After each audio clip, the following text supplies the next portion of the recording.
What's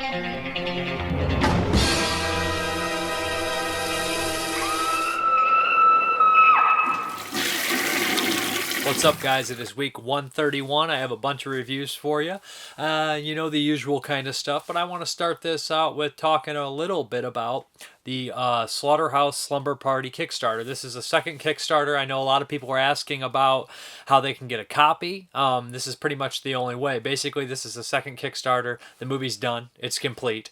It's been released to the first Kickstarter people. This one is basically to take the movie on tour. So they're going to go everywhere. Dustin, you know, usually he releases his own movies, but this one's a little bit bigger. He's going to tour it and everything like that. So I know a lot of people have been asking about where they can get it. This is pretty much the only place you can get it. There's a bunch of perks on there. I'm going to include at the end of this video an interview I shot with Dustin quite some time ago when I first saw the movie, about the movie and everything like that, interviewing him. I held on to it to release it with this Kickstarter and everything like that. Think we thought it would fit better with that. So enjoy the interview at the end. It was shot previously, so yeah. So enjoy it, and there'll be links for the Kickstarter below if you're interested in donating and getting some cool perks and all that kind of stuff. Also, it's been brought to my attention, they said December 10th, YouTube's making some changes. I have no idea what these changes are going to entail, if my channel will be hurt or not, if it will be taken down, if videos will be, you know, I don't know. You never know with these kind of things. Maybe they just want to purge all the independent stuff or anything like that. But regardless, I have been saving my old videos off YouTube. Not everything, just the weekly videos. So if something does happen, the quality won't be as good. But I will be saving the old ones, and I'll move to Vimeo, or I'll do something else. Don't worry, I won't go anywhere. So if that does happen, remember to find me, Screaming Toilet, and there'll be links for the reviews, and video reviews aren't going to go anywhere. That just have to change. You know, I'll have to adapt. But hopefully YouTube doesn't change too many things and I could stick around. If not, I'll adapt. That's how it is. Let's start the first review. Let's do the first review, I should say. Let's start the first review. Well, let's start the first review with one from Severn Films, and this is Byleth, or Byleth. I believe it's Byleth. And this one is an Italian movie. I believe it had to be German co-production because they included German, it's in German language and it's Italian on this one. This is a 72 movie. I had seen this cover. I didn't know much about it. It was one that kind of evaded me for years. So yeah, it's a strange tale. It takes place. I always have trouble with time periods, 17th, 18th century. But regardless, it's back in the day, I'll say. And we have this very gothic kind of style movie. We have a brother and sister. They've been kind of separated for a very long time. The brother's been out and about and everything like that. And he comes to meet his sister again, and she's about to get married. But right off the bat, you realize there's some sort of incestuous relationship with them. The brother's madly in love with her. The sister seems to have share some of that love for her brother. And basically, this puts them in a weird love triangle with the new husband.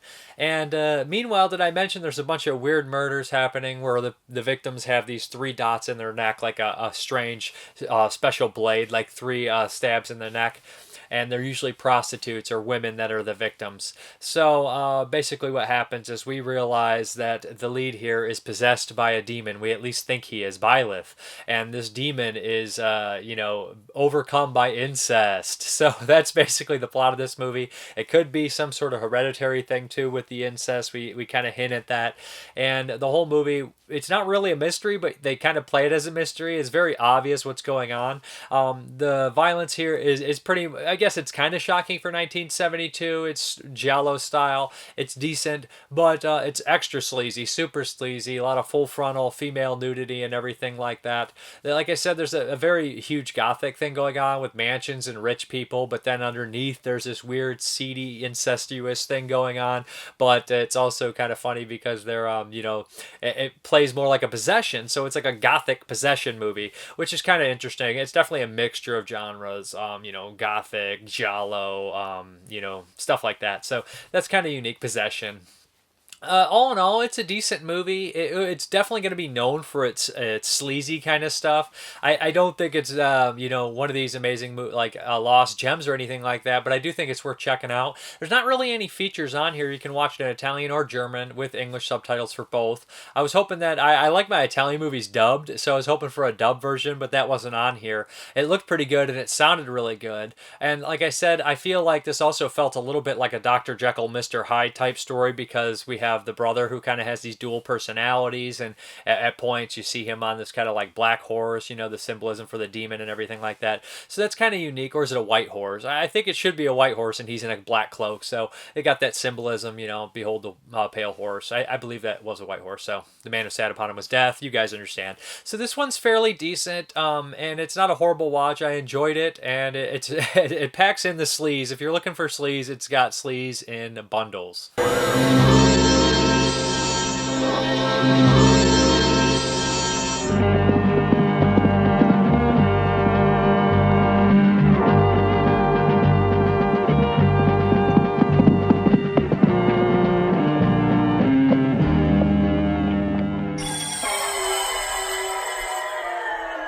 Go, go, go, all you little demons.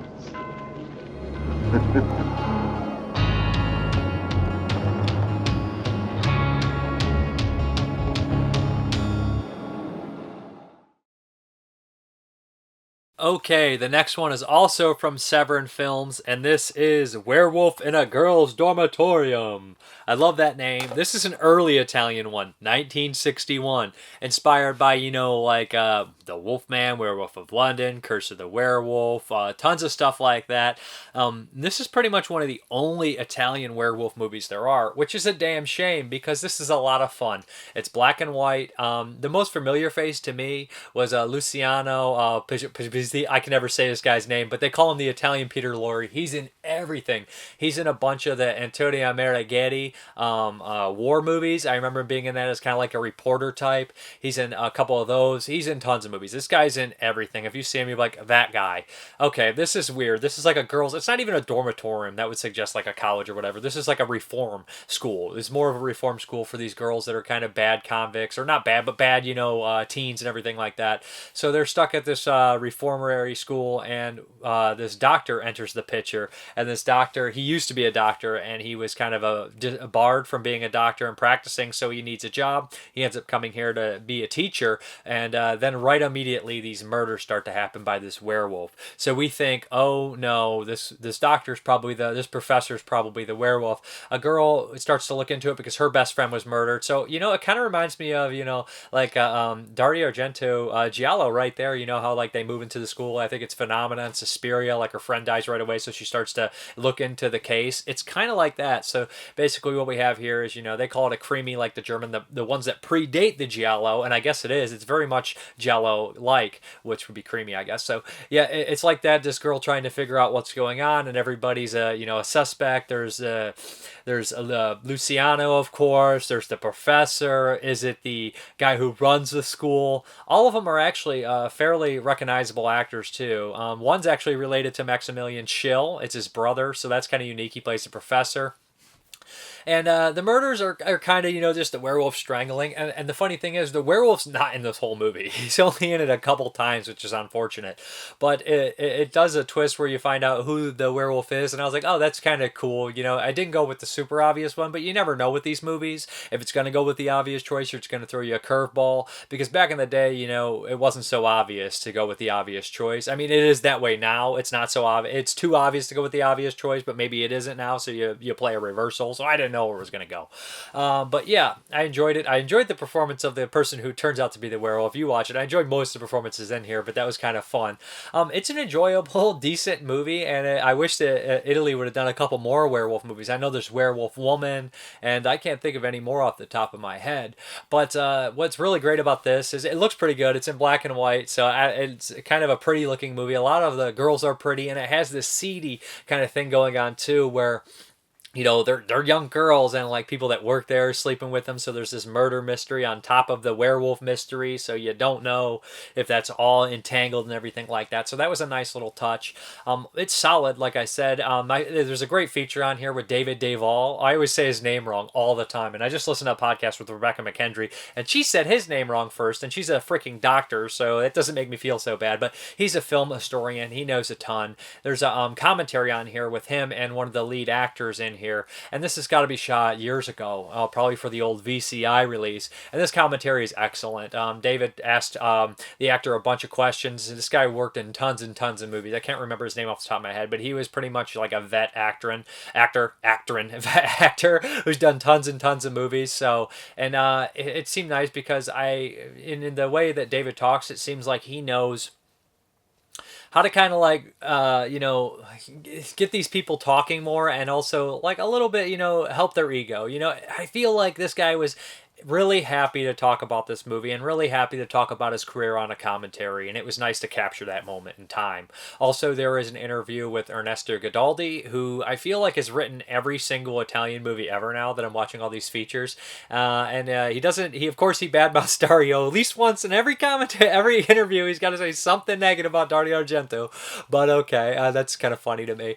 It seems like these Italian old directors and writers and filmmakers all have like this little kind of competition with each other. So yeah, this one, Werewolf in a Girl's Dormitorium, is fun. It's silly, it's kind of fluffy, and the title, it's kind of fits the title. So yeah, it's fun.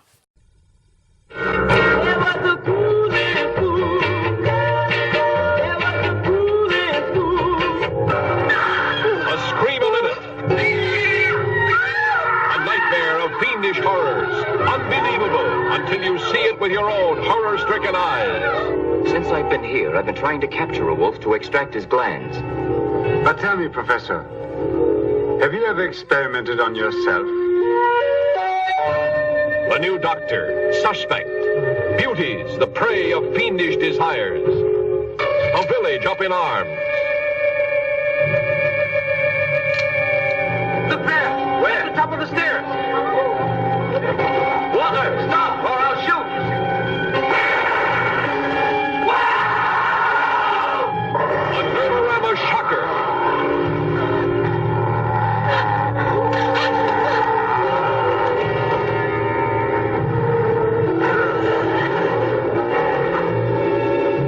Warning, this picture is for people with nerves of eye only.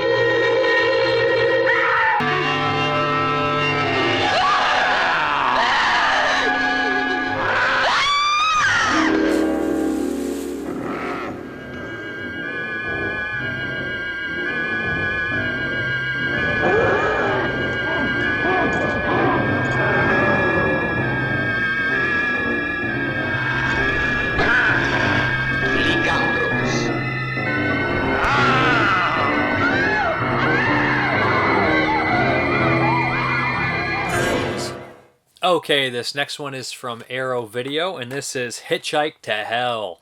This is an exploitation movie that was distributed by, of course, Harry fricking Novak. This was made in the late 70s. Some people claim it was like released in the early 80s. I'm not sure when this movie was released, but okay, this one right here. I noticed right away off the bat, I was listening to the music on there, I was like, this is a very good, powerful score, and I was like, I think that was used in Rabid, which I believe was around the same time.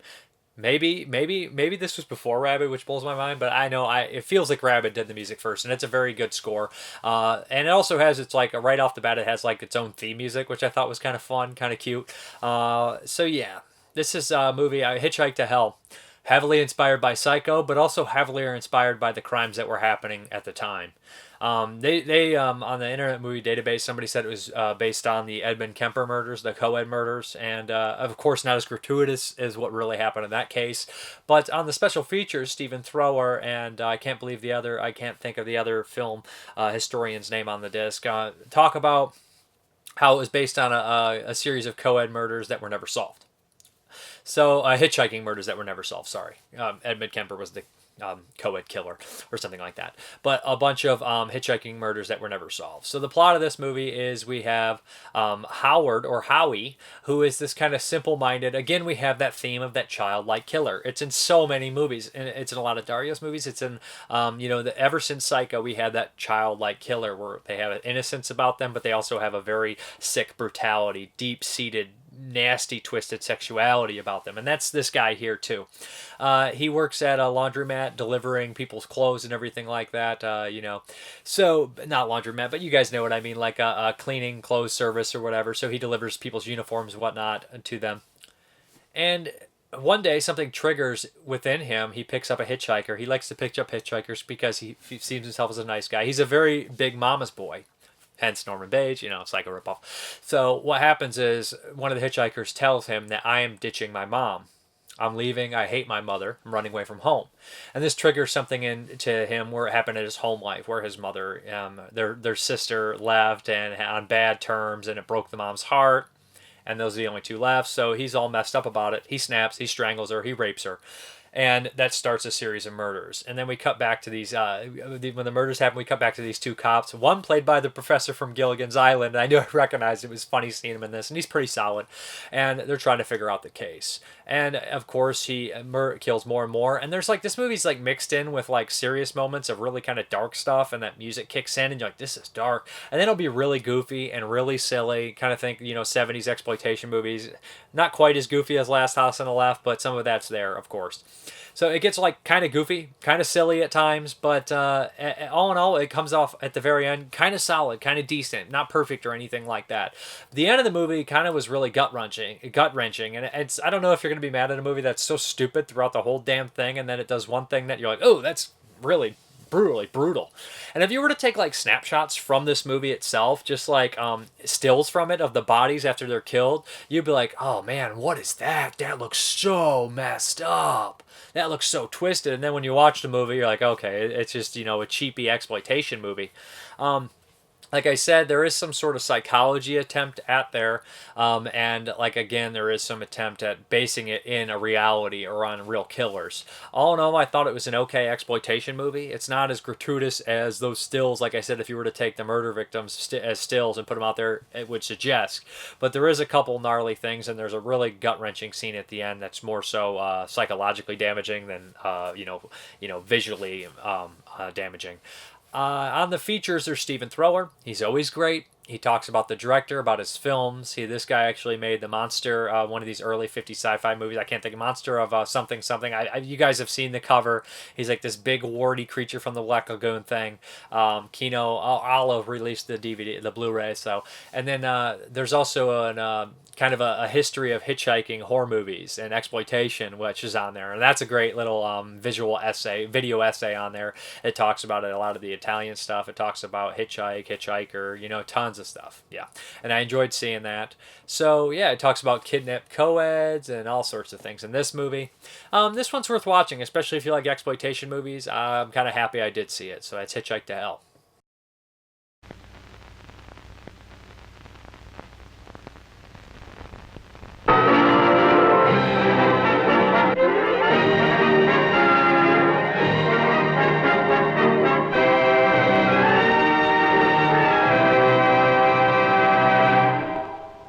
This, another pretty girl, thumb tripping, starting off like this, ending up like this, in a drama as shattering as today's headlines.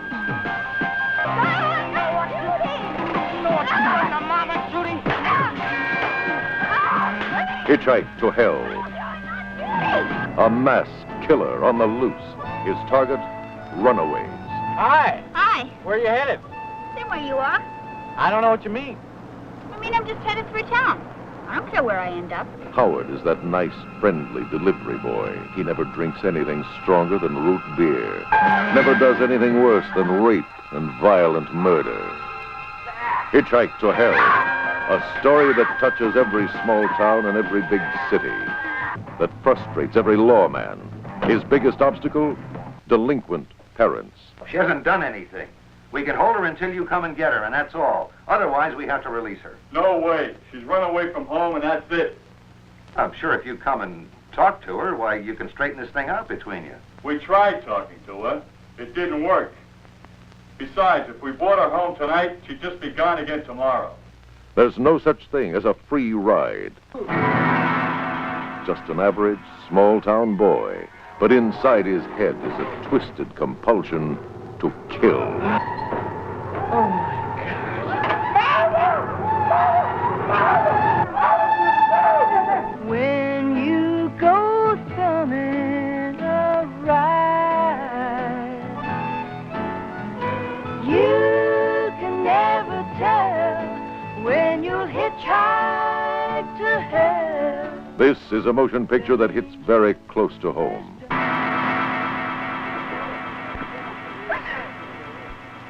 Hitchhike to Hell.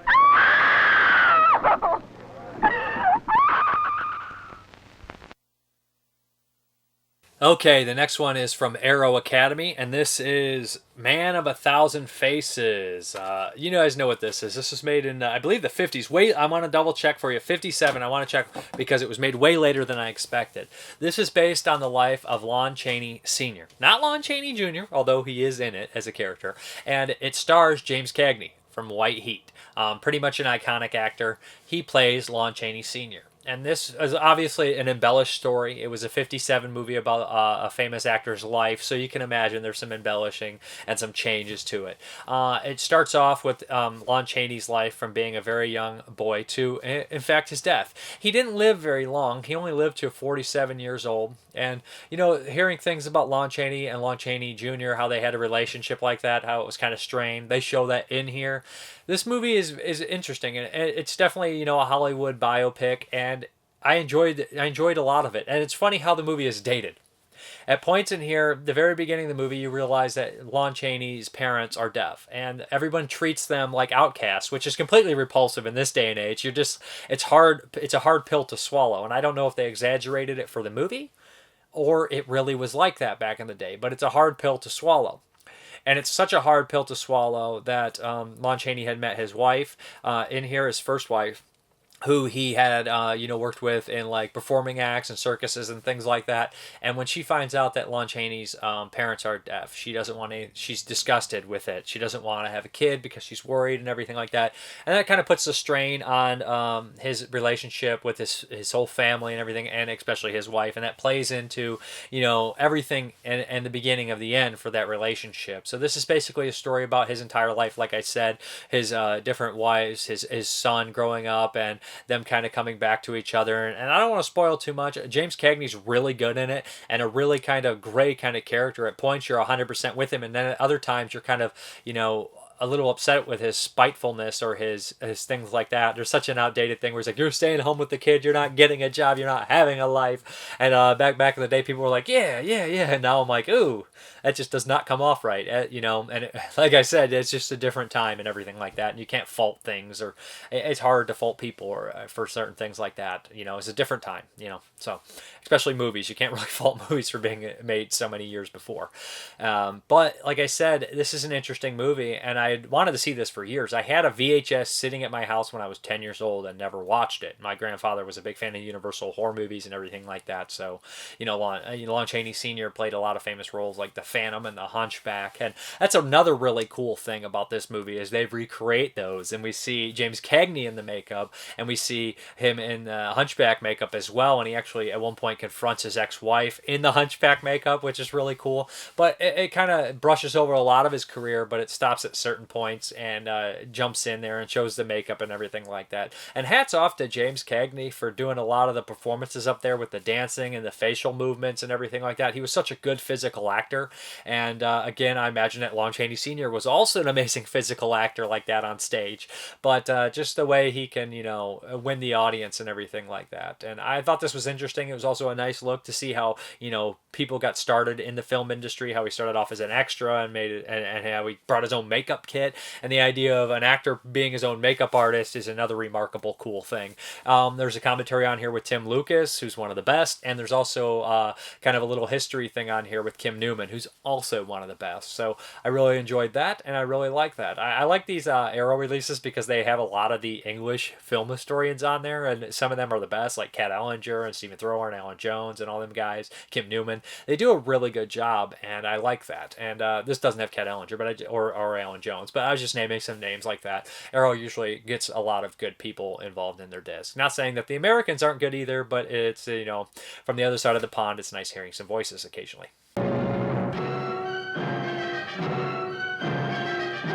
Yes, Lon Chaney was all of these. The Hunchback of Notre Dame, the Miracle Man, the Phantom of the Opera. The world, fascinated and thrilled, called him the Man of a Thousand Faces.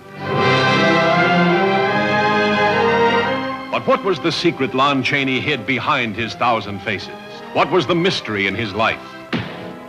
Now, for the first time, the true story, torn from his heart, comes to the screen.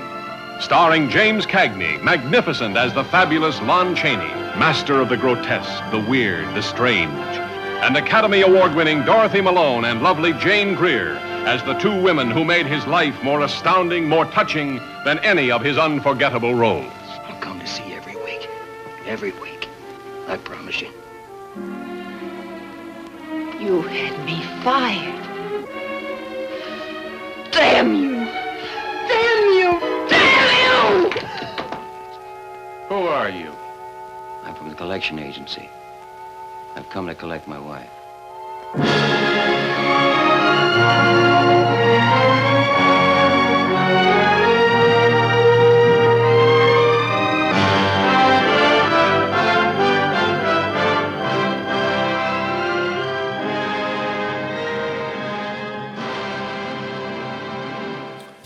Okay, this next one is from Wild Eye Films, and this was made in 2008, believe it or not. This is Plaguers by Brad Sykes. It's not Skies, I think it's Sykes. Yeah, I had never seen this one. I had seen The Case for years. I had seen some of Brad's other films, like in High Eight. I've seen that one, and I know he's done tons of movies, but Plaguers, I put this in, I didn't really know what to expect. And right when it started, I thought this was older, probably like early 2000s. And I mean that as a compliment. I don't mean that as an insult, because the way the practical effects were done and the sets were done, I was like, oh, this has got to be early 2000s. And I always thought it was 2008. I was like, bravo for holding back on a lot of the CGI they could have used. There is some CGI, but they held back on a lot of the CGI they could and used a lot of practical effects. Right off the bat, this movie is big time like Alien. And he says in the commentary, and he says in other things, the special features, he says this is basically Alien in space. I mean,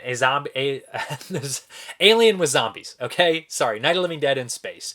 There we go. And I was like, that's an interesting idea. And I love zombies. I love Alien. I love that kind of thing. But I noticed some influences right off the bat. I was like, this is a lot like Demons. The Plaguers is what they call them. Are like demons. They're gross. Their teeth fall out. They grow sharp nails. They're gnarly looking. And also I noticed some influences by something like Prince of Darkness. Basically the plot of this movie is there's a group of, I guess, space pirates or whatever the hell they are. They're workers. They find this weird power source. They don't know what it is on a planet. They decide to take it and try to sell it because this thing is strange and it carries a lot of energy. So they want to harness the energy for the ship and then turn around and sell the damn thing. But this thing is not right. It's kind of evil. They're not sure what the hell it is, and it starts to take over the ship, get this liquid out. Think Prince of Darkness, and it gets into them, and they turn into Plaguers. They turn into these mutant zombies that mutate throughout time. So at first they start off dead and just kind of gross with sharp teeth and fangs, and by the end they're just like revolting, nasty blobs coming at them, like big heads and weird, gross things. So that's basically the whole movie. And they end up having this ship come in, like they end up having a distress call, and a bunch of other people get on the ship and they're criminals. So we have that, and then of course it's a deal where the original space people have to work with the space pirates. Yada, yada, yada. So we have that going for it. The acting ranges, some of it I think is really solid, some I think is iffy. I noticed one of the actors in here actually went on to become a director. I can't think of his name, but he's directed a couple movies of his own. It's like I said, the acting ranges. I think a lot of the side characters are actually better than some of the leads. Mason and the other guy who plays are two of my favorites. And some of the space pirates are really cool as well. So they're basically a siege movie at times. They have to survive. And how can I not mention Steve frickin' Railsback from Helter Skelter, Life Force, to Turkey Shoot. He's in this film playing a Bishop-like character. He's a good casting as Bishop. So android, aliens, yada yada yada. I don't want to over-explain, but so yeah, it's gory, it's nasty. There's some CGI. The CGI is not perfect. It gets repetitive when a lot of the Plaguers will jump up and they'll shoot them down. It seems to happen a lot. But there's some really, really cool practical effects. I like that they use miniatures and green screen, even though it's not always perfect, but that's kind of the charm in those things. I just like it. I enjoyed this one. It is pretty fun. It's nasty. It's a nasty movie for as far as gore and stuff like that. There's like rib cages showing, but not like kind of the puke stuff. It's a gory, nice ride. I like that. So like with the ribs and everything like that, and the goo, it's just a gooey, gory, good time in space. And like I said, they say Night of the Living Dead, but it's more like Demons in space or Prince of Darkness in space, but more fast paced than Prince of Darkness. I would recommend checking this one out. There is a nice little interview making of where they talk with the producer who is his wife and some of the other people involved in the movie. I liked it. I was happy with it. There were some shortcomings, but mostly that is in the budget. The set looks really good. They actually had found a set that was already built and everything like that, so that helped, and then they added on to it. But it's not easy, I don't think, to make like a space horror movie as easy as, one on like just making a slasher movie in like a house or something like that. So it's ambitious and it didn't disappoint, and that's pretty cool.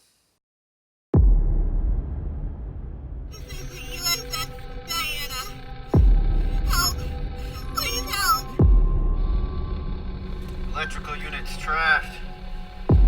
Looks like somebody ripped it out. What the hell was that? We got a problem. Some kind of alien energy source. Whatever that thing is, I want it off the ship. Stay behind me. Try to save as much ammo as you can. The controls are locked. It's like something's taking over.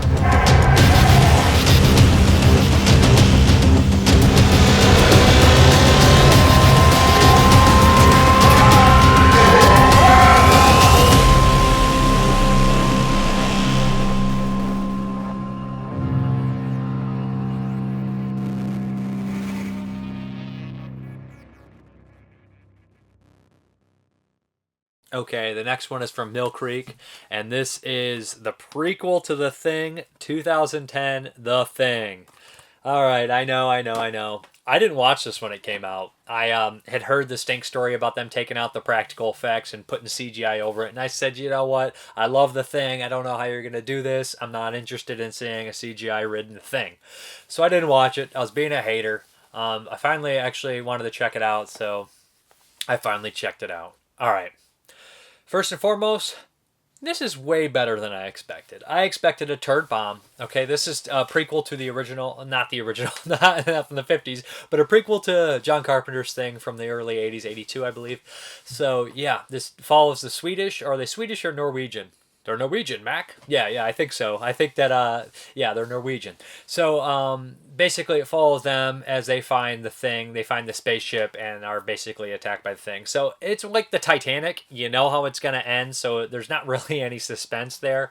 You know they're pretty much all screwed because that's what happens. So, we have mostly Norwegians, but we have American scientists, or is it she's there to, pull the alien out of the ice and preserve it, not damage it when they do that, but most of them are Norwegian. We have a couple Americans in here, one played by Joel Edgerton, who's a great actor. He's in stuff like The Gift and It Comes at Night. He's a very good actor. And also Adebisi from Oz is in here. He's pretty good too. So we have a nice little cast. The acting's solid.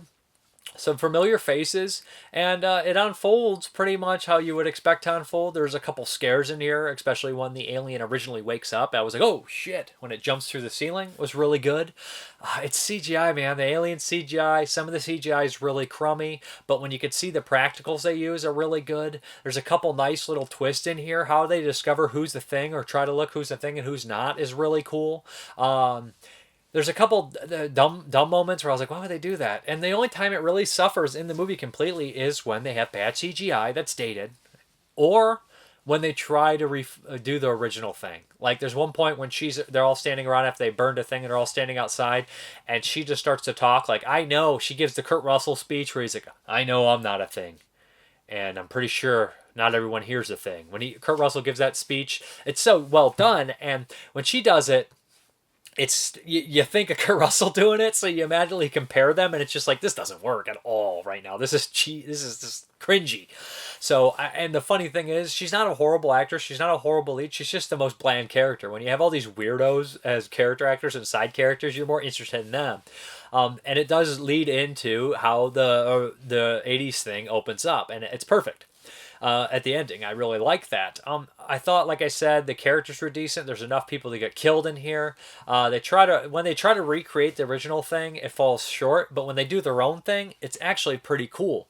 I would recommend checking this out. I know that there's a lot of biases to get through this one, but if this movie would have had practical effects and changed a couple little things, this would have been a modern classic. But since it does those, and it's so aggravating to see that it does that stuff, and it's just some minor changes that could have been done, or they already actually had half of that done with the practical effects, it kind of just like tears at your soul and makes you hate it more than you should. I do think it's good. I think it could be great, but unfortunately, that's just how it is. It is The Thing prequel from was it 2010, or it might have been earlier than that? But check it out. It's better than you think. 48 hours ago, we found something quite remarkable. What'd they find? There's a structure. In Antarctica? And a specimen. Really? Touching down. This is Kate Lloyd's, Columbia Paleontology. Let me show you why you flew 10,000 miles. We estimate it's been here 100,000 years. I'm going to take a tissue sample. Do you really think that's a good idea? Yes, I do. You, my friends, will all be immortalized as the people who made this discovery.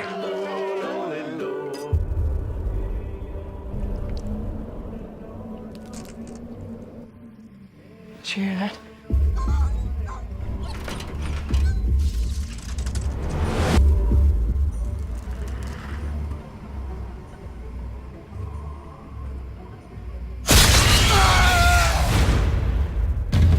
My God. Somebody was attacked. But it seems everyone is fine. Either someone miraculously healed themselves, or someone is not who they say they are.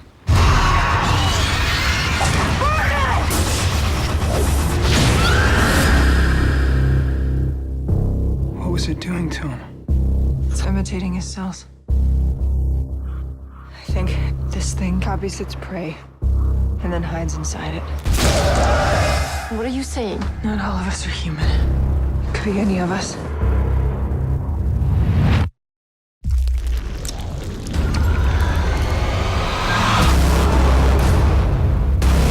We can't let this thing leave. If it makes it out of here, millions of people could die.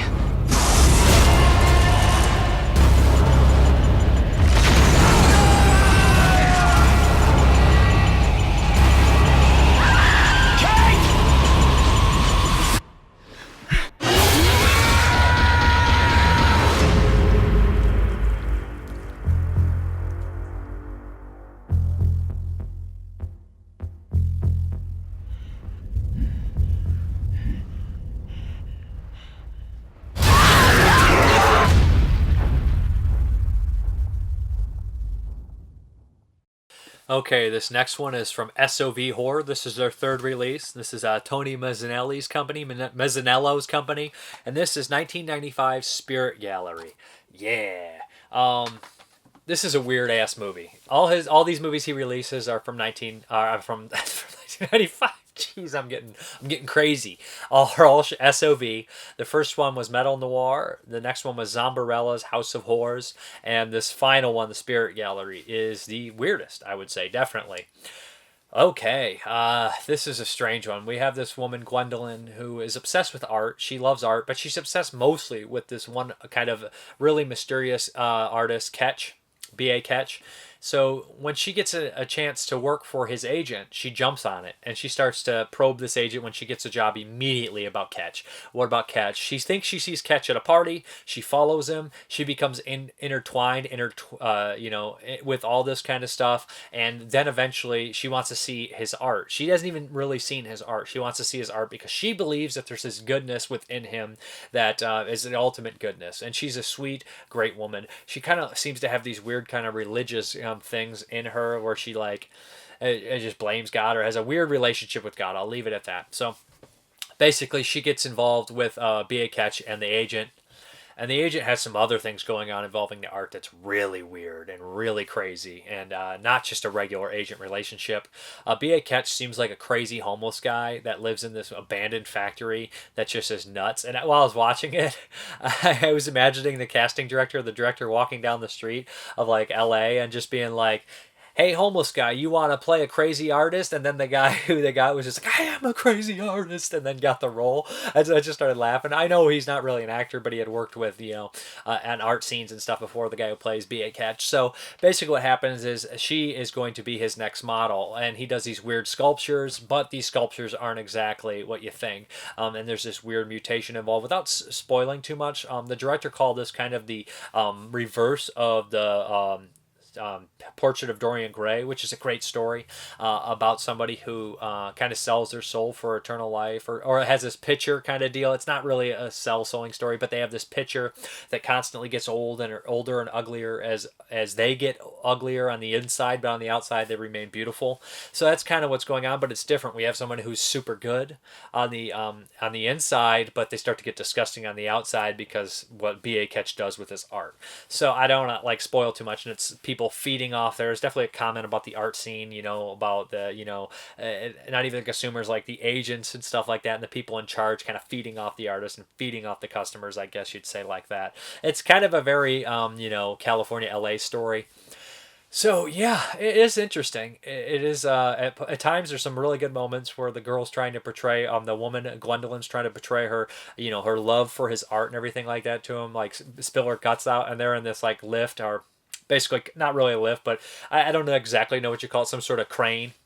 And they're both in there, and every time he talks to her, she says that, he just turns the crane on so he can't hear her, and she keeps doing it, and it's just like, it's awkward and mean, but also kind of funny at the same time. The end of the movie turns into a Brian Yuza movie. It looks like effects were made by Screaming Mad George, and that's a compliment. It gets gooey, it gets crazy, it's kind of body horror-ish. Enjoyed that. All in all, I thought it was kind of enjoyable. I don't think it's amazing or anything like that. I think that this would have made a perfect Tales from the Crypt episode, and it's funny because the director actually did a bunch of Tales from the Dark Side. He did a couple of Tales from the Dark Side episodes, so it would have fit better as a short format. I think that it would have been really, really effective in that way.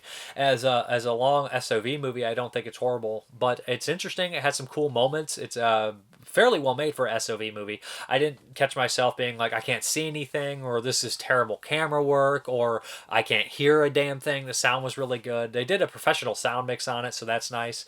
There's a commentary with the director. I like seeing that, and he has one of his short movies on there. I liked hearing the commentary, I should say. And he has one of his own college shorts on there, and it definitely feels like a college art film short. But this is kind of an interesting flick, especially for SOV. It's very, I guess I would say it is kind of transgressive, but it's not really highly sexualized or anything like that.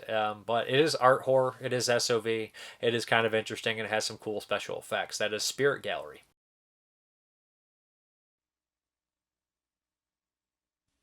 I've always wanted to see my art. Well, I want you to see it. Really see it.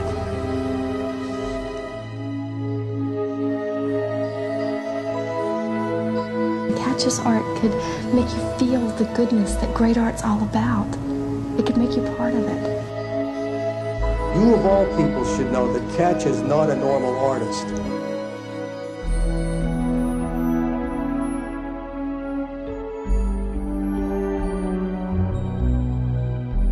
Your work is my whole life. I want to see it. Your work is a gift from God. I want to see it. I want to feel it, please.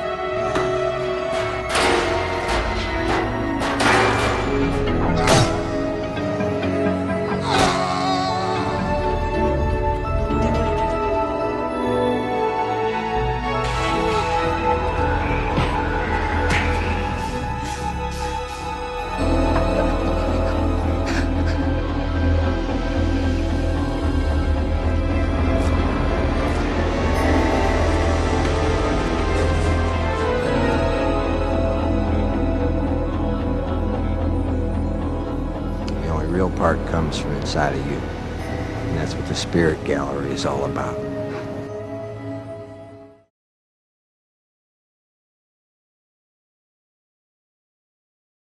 Okay, this next one was sent over by the Sleazebox guys. Chris Wood's directed movie, Amerikan Holocaust.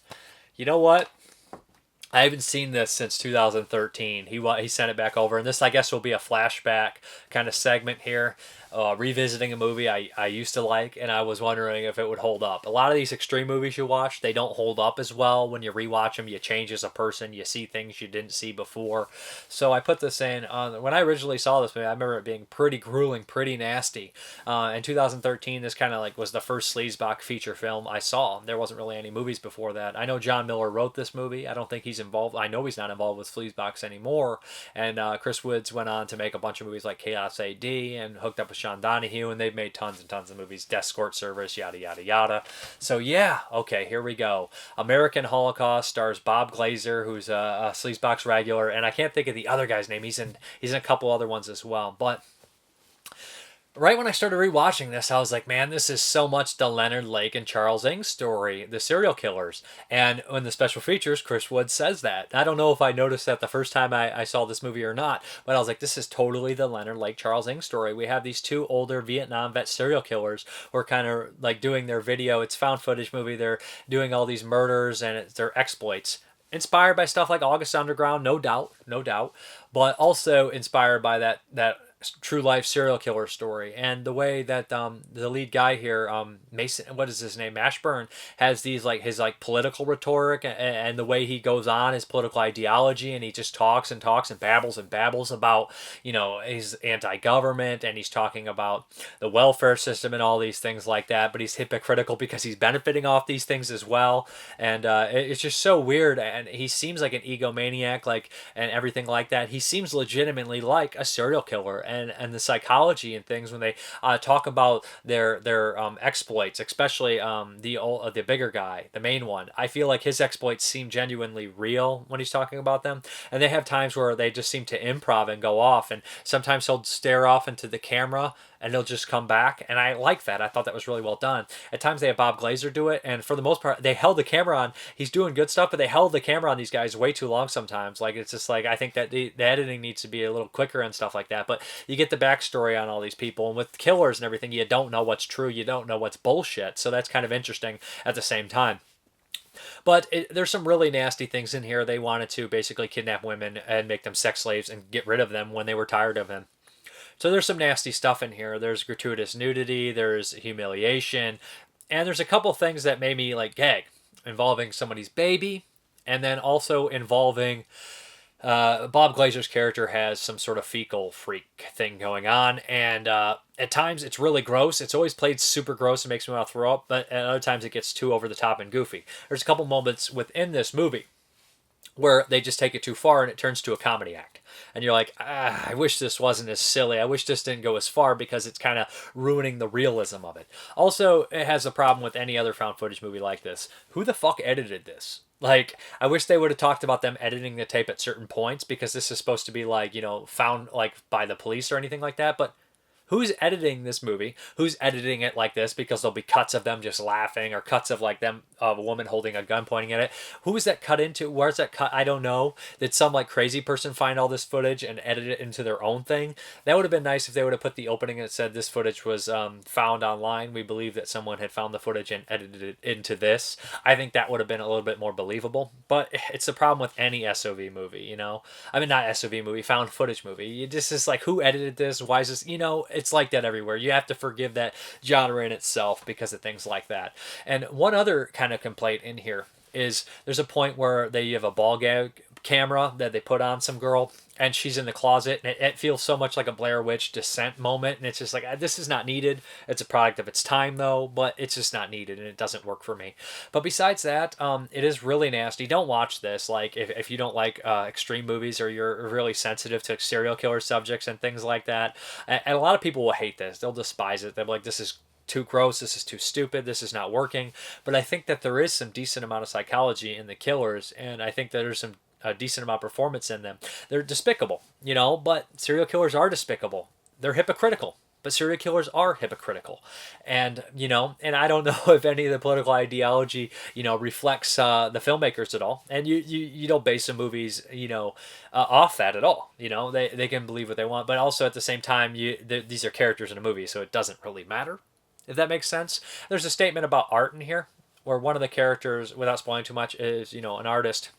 And they say, this is my art and I will never let the government censor it, yada, yada, yada. And I think that that is some sort of their mindset to a certain extent. When a lot of people that make, you know, extreme films do kind of have that, you know, mindset at certain times, for sure. On here, as far as special features are concerned, there's an interview with Chris Woods and a couple of the actresses. Bob Glazer's on here. They talk about the making of this movie and some other things as well, and that was nice to hear. I enjoyed hearing him say it was the Leonard Lake Charles Ng story, and I was like, I knew it. I fucking knew it. And maybe I heard it before from them, but I'm pretty sure it's just so much like their story with these two war buddies getting together. It's a true story. It's very nasty, and it's very much like this. Two war buddies getting together and just, you know, torturing and raping and humiliating women to the fullest extent. And then there's also a featurette about American Holocaust Part 2, why it wasn't made, the falling out between Chris Woods and John Miller, sorry, and all that kind of stuff. So that's in there as well. So, and there's some, like a video with all the merchandise on there. So it's a fairly nice release. There'll be a link below. It held up as far as extreme films are concerned. I thought it was worth watching. I know a lot of people don't care for extreme films or these kind of movies, but if you're, if you're a fan of August Underground, you might want to check it out. Check out the trailer. And there is a thing with the serial killers catching STDs and the nasty stuff they do. I'm like, yeah, that probably would have happened a long time ago. And that's not something you see typically in movies. The Dark Place Inside does that about serial killers. But in real life, a lot of these serial killers probably riddled with STDs. I know that there was a story where Joel Rifkin was terrified of catching HIV, and Kendall Francois ended up catching HIV, and who was the other one? There was an Asian one that caught it and stuff like that. And a lot of these people, they prey on prostitutes, drug addicts, things like that. So it's something that they don't like to talk about in the serial killer movies even, but it was in here with the STDs and stuff like that. And I thought that was, appropriate to be in here. But, check it out if you're into these kind of movies. This is not for everybody, so be warned.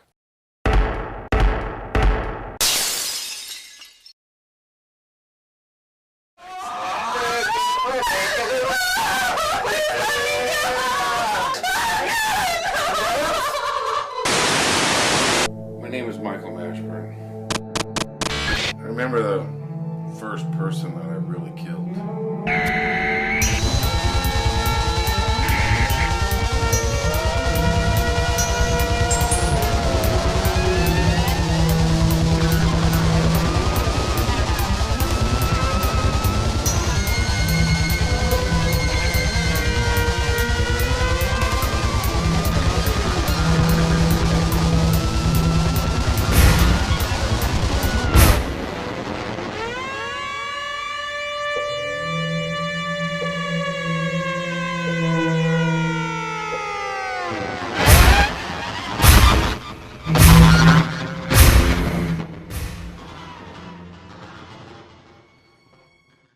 Okay, the next one was sent over by John Oak Dalton, or John Dalton Oak. I think it's John Oak Dalton. He directed a movie called The Girl in the Crossbays. He sent me a link. This is Scarecrow County.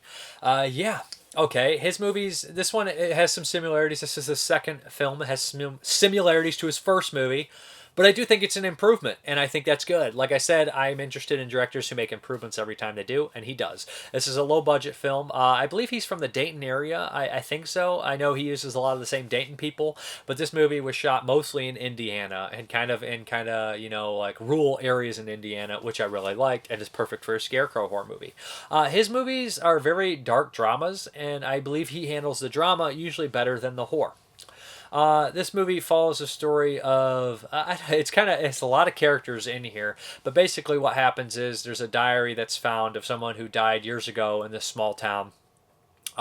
They supposedly committed suicide, and their diary's found, and a young girl starts to read it, and she takes it to her father, and like small town, everybody knows each other. This town seems to be haunted by, this tragedy and a bunch of other tragedies. And it turns out that there was a group of people involved with this person's death, and that's pretty much, you don't know exactly how. They were all on the basketball team. They're all kind of different parts of, where they are in this town. Only one of them is the mayor, and all of them kind of range where they're at in life. One's kind of a homeless bum drunk, one just kind of is a handyman, and one runs like a little kind of kitchen bar location. So none of them are doing too well except the mayor. So basically what happens is you learn that there's this Scarecrow starts to pick off some of these people. Think kind of Pumpkinhead 2 Blood Wings, if that makes any sense. Starts to pick off these people that are related to these people and these people. And without giving too much away, there is a great twist ending in here where I thought that's actually really well done. There's some nice psychological stuff in here. There's always stuff in here that I really like about his movies, but there's always also a couple things that I'm like, yeah. And this one is basically people, what I don't like is people always constantly picking up phones and calling other people, and everybody's separated in different locations. There's way too many phone calls in this movie. There's way too many people talking on the phone in the movie. So it's just like, yep, and a lot of exposition with that kind of thing, explaining to other characters what happened after we already seen it. Maybe just some faster editing would have helped with that kind of stuff. But the movie is only an hour and 15 minutes long, so it's not like it drug out forever. I got to give it up to there's some familiar faces that I've seen in here before, not just from his previous movies. Rachel Rodolphi's in here, she's solid. The voice of Aaron Ryan's in here, she's solid. Joni Durian's in here. John Hamrick. Who else is in here? Joe Kidd. A lot of these Dayton regulars that I see pop up all the time. I know I'm forgetting some, but I really like the guy who played Cotton, the mayor. He was in Girl in the Crawl Space, his previous, this director's previous movie, and he was really good in this. And Tom Cherry, I think is the actor's name. He was also in Girl in the Crawl Space. He played the sheriff. He was really good in this. I think he has the best character and the best, arc and the best acting. He was my favorite character in the entire movie.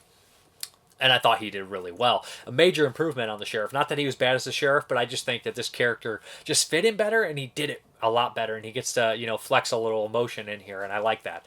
So it's very dramatic, and you learn, like I said, a lot about these people. It kind of tackles a lot of dark issues like suicide and closeted homosexuality and things like that, and just being like abuse with alcohol and things like that, and having these dark past. There's a couple moments, like I said, where like there's characters that are kind of unneeded. Like I don't need although Joni Durian's a good actress, I don't need really this idea of somebody calling the handyman LQ. I wonder if he's named after LQ Jones. I know that this director always has shout-outs to his favorite things. So, but there's a point where the handyman LQ, one of the people involved with the the diary, he calls his girlfriend up, and she gets involved. And I was like, I don't understand why this point is really there. And I know that it is involving the kids of the people. And there's another scene where it goes and involves one of the kids of the people. And that whole scene, I think I could have done without as well. It doesn't really fit with the small town. But like I said, the lighting's decent in here. Not like I said this the first time I said it, but the lighting's okay in here. I like some of the blues and reds. They pop out. And I like that when the people end up dead, everybody thinks it's a suicide. It's not gratuitously gory or anything like that. It's definitely more of a psychological dark drama, and I said the drama's done better than the horror in here. And there's a nice little element of one of the characters is a comic book artist, kind of an independent comic book artist, and she talks to her art, and she kind of discovers what exactly is happening through her art and through the things talking to her. But the ending packs an emotional punch. I enjoyed some of the acting and some of the characters in here. Some ranges. Some of the characters don't really fit. Some of the characters are kind of unneeded. And it does have a lot of exposition where people just picking up the phone and repeating what happened and everything like that. But it does kind of remind me of Pumpkinhead 2, Blood Wings. I did enjoy the movie. I thought it was decent. And I think it's worth looking into his other movies and things like that. Girl in the Crawl Space. And I'm looking forward to checking out his other movies. I know that I believe Henrik was the cameraman, or he produced it. Henrik Kodo, who did a bunch of independent movies, and Eric Whiting was the editor who did the couple movies I did, Hellhounds, and what was the other one, Primordial, and he did another one I just covered. I can't think of what it's called. It's a Ragmort.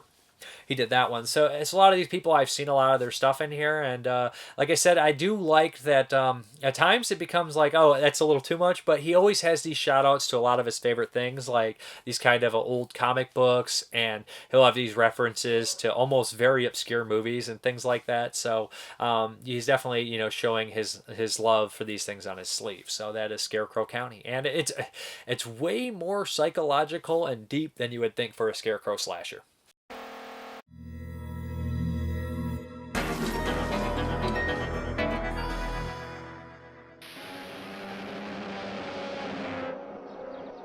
Somebody dug up Joey's diary. Did you read it? I burned it.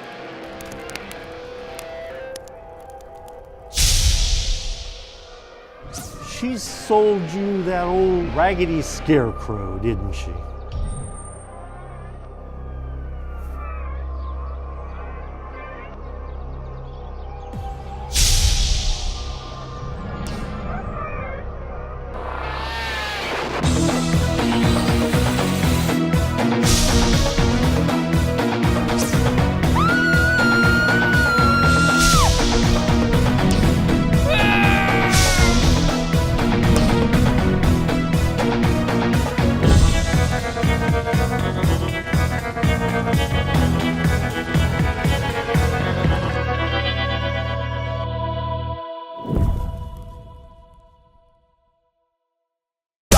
Hammer time! For all who are willing to pay the price, we invite you to go through the mirror of life.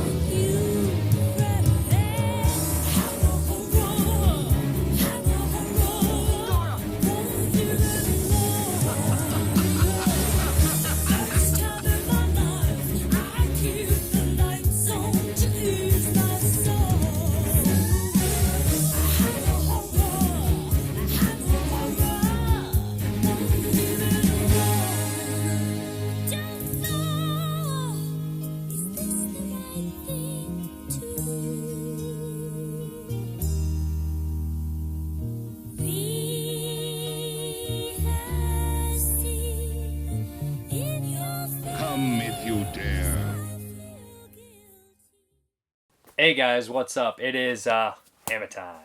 I don't know what week it is, week 27, week 28, but we're doing a really good one this week. The 1967 Quatermass in a Pit. The conclusion to the Quatermass series and the Hammer movies. This is not the first Quatermass series, the whole TV. I'm not going to go in the history of the Quatermass movies, but this is the first time we've actually completed a series in Hammer. It's only a 3-movie series, but we waited so long after the Quatermass Experiment, which was the second movie we watched, the first movie we watched for the entire series, and then Quatermass 2, which was a couple weeks later. So we watched both those, and then we waited for weeks and weeks. Those were made in the 50s. This is the sequel to those, the conclusion of this whole series. The Quatermass movies are basically follow the Dr. Quatermass as he goes around on a series of sci-fi kind of adventures and basically saves the Earth from horrible, horrible, terrifying circumstances. Yeah. This was made in 67. Who did this one? I can't. Was it? It was a bigger name. I can't remember who it was as well. We'll get to it when we get to the review. Yeah. This one looks gorgeous. This one is gorgeous fantastic. looking movie.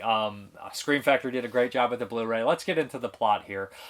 Ooh, basically, we replaced Quatermass as no longer Brian Donlevy, which is kind of sad, but at the same time, he's replaced by a great Hammer actor, Andrew Keir, who is in Dracula, Prince of Darkness, who's the best part of that movie, actually. Right. And he's tremendous in this movie. He has a less abrasive approach compared to the first Quatermass. Yeah, he's more humanitarian in this one for sure. More humanitarian. We got Barbara Shelley in it. Yeah. She's kind of a little wasted in this movie, to be honest, but she's good. James Donaldson, I believe, is the actor's name. He's in The Great Escape. So that's a plus. I love The Great Escape. Is he the... He is the other scientist or the professor. He's really good in it. And then we have a prick army guy. Yes. Of course, you got to have the prick army guy. So basically, the plot of this one is they discover some sort of underneath the ground. How did they discover it originally? I can't remember. They're excavating for a new subway add-on at Hobbs End, which reminded me of Hobbs. Hobbs is a haunted place, and Lovecraft has Hobbs End. This is Hobbs Lane. Hobbs Lane? Okay. And it's got to be a shout out to Lovecraft, right? Yeah. Hobbs Lane's Lovecraft, Hobbs End is this. So they find this weird, these fossils that look like kind of like the missing link. They're kind of prehistoric ape men. But then besides that, they find this shell. And they think it's some sort of Nazi war weapon or bomb. So they call in the military guy who's actually going to take over or work with Quatermass and his Quatermass kind of program. Quatermass had a program, it's science fiction kind of stuff to help the planet or whatever. So basically these two are kind of put in a group together, and they go on this, and he decides to go with them and look at this shell, this military, missile. But it's not a missile. They discover that it appears to be some sort of alien spaceship. And you guys are thinking, yeah, that's crazy, that's crazy. So we already have this anthropological discovery, and then we have an alien ship. But then we discover that Hobbs Lane above has been haunted for years because of the shit that was underneath it. And we realize it's one of these stories where you have one explanation for every crazy thing that's happened on the planet. Hauntings, aliens, evil is all explained by this damn spaceship underneath Hobbs Lane. ESP, psychic powers. And at first you're like, this is really great and small and creepy, and then it gets huge, and you're like, Jesus fucking Christ, everything is in this. Everything is in this damn thing, and it's kind of blowing my mind. They call these intellectual horror movies, and it kind of is. All three of these, you have to think. Like the Quatermass Experiment, I was thinking, oh my God, this monster can do anything. It's horrifying. And Quatermass 2, I was thinking it wasn't as complicated, but it's still terrifying. And this one is super complicated and super crazy. Do you want to kind of explain what's going on, or do you think we even should explain what's going on with these aliens? I mean, I don't want to give away too much, but essentially, the aliens are from Mars. They're Martians. They look pretty cheap, though. They look. I think they look pretty cool. They look like locusts. Yeah, they look like locusts. So Mars is under, its economy is collapsing. Mars this is hundreds of years, millions of years. Millions of years ago. So they're like, okay, we have to go to Earth, to colonize Earth, and they get to Earth, and they can't survive on Earth. But you discover all this without spoiling too much. So it appears that when we were nothing, we were basically created by these things, and the evil comes from them. So when they unleash this missile, it puts something into the air around the Earth. It kind of brings back those deep, dark instincts we had, and it causes a goddamn apocalypse. Right. Should we explain the purging aspect, or? Well, through years and years of these things genetically modifying humans and then it being passed on and in our genes, sometimes people do not carry that gene, so they're more human. They carried so anybody who's more human is automatically an outcast. So they see these things as a threat. So basically everybody has telekinesis. Everybody's an evil Carrie. And this is 1967, remind you, and it creates a crazy telekinetic warpath. And it's just insane. It's just so crazy and weird and different and chaotic. And it starts off so small and creepy and becomes this giant end of the world kind of deal. And very paranoid in this one. And it's just some great performances in here. Quatermass is great. The army guy is a complete piece of shit. He's great. James Donaldson's great. Barbara Shelley's good, but she's a little wasted, like I said. She plays a good support character. Yeah, everybody's great in it, but she does good. But at the end, she becomes kind of an iconic looking figure. Oh, she does. Without spoiling too much. Yeah, some of her imagery in the ending is really like mesmerizing and horrific. Yeah. Well, this is like we were watching this, and like how we said, Quatermass Experiment was definitely a big inspiration for John Carpenter's The Thing. And this is a huge inspiration for Carpenter in general, I think. All three of these movies. And this one, I feel, is Prince of Darkness in a lot of ways. Yeah. I think that this one is like a combination of Prince of Darkness, and I also think They Live. Yeah, I haven't seen They Live in a long time, but I mean, what do you mean, like the under the surface of humanity is aliens pulling the strings? Right, there's aliens pulling the strings. They are insect-like in... I don't know what they are. They live. But just like there is a humans are on Earth, but they have this other ulterior motive that is unknown to them, and that's what these Martians were doing to mankind. We have to carry the Martian DNA, and once that's let out, then the Martians can colonize. If they can't live, they will live through us. Yes, exactly. And it's terrifying. Yeah. And the ending's big. Like, the buildings and crumbling, and they get bigger every time. I feel like these movies all get bigger every time, and it's at a different time. So in, like, 56 was the original Quatermass. Now we have, like, over a decade later this is getting made, and it finally puts an end to this trilogy. And as Kim Newman was saying on the special features, they had the rights, they wanted to do it, but they didn't think they could, like, afford to make this movie for so long. Right. This is one of Hammer's best movies. I think so. And this is one of the best, I guess... maybe science fiction over horror, but horror series or trilogies there ever was. And I'm interested in watching the original series and everything like that too. And there was an 80s remake and all that kind of stuff. I am curious about the Quatermass stuff. I will say though that with this being a trilogy, this doesn't have a sense of like finality. It's not like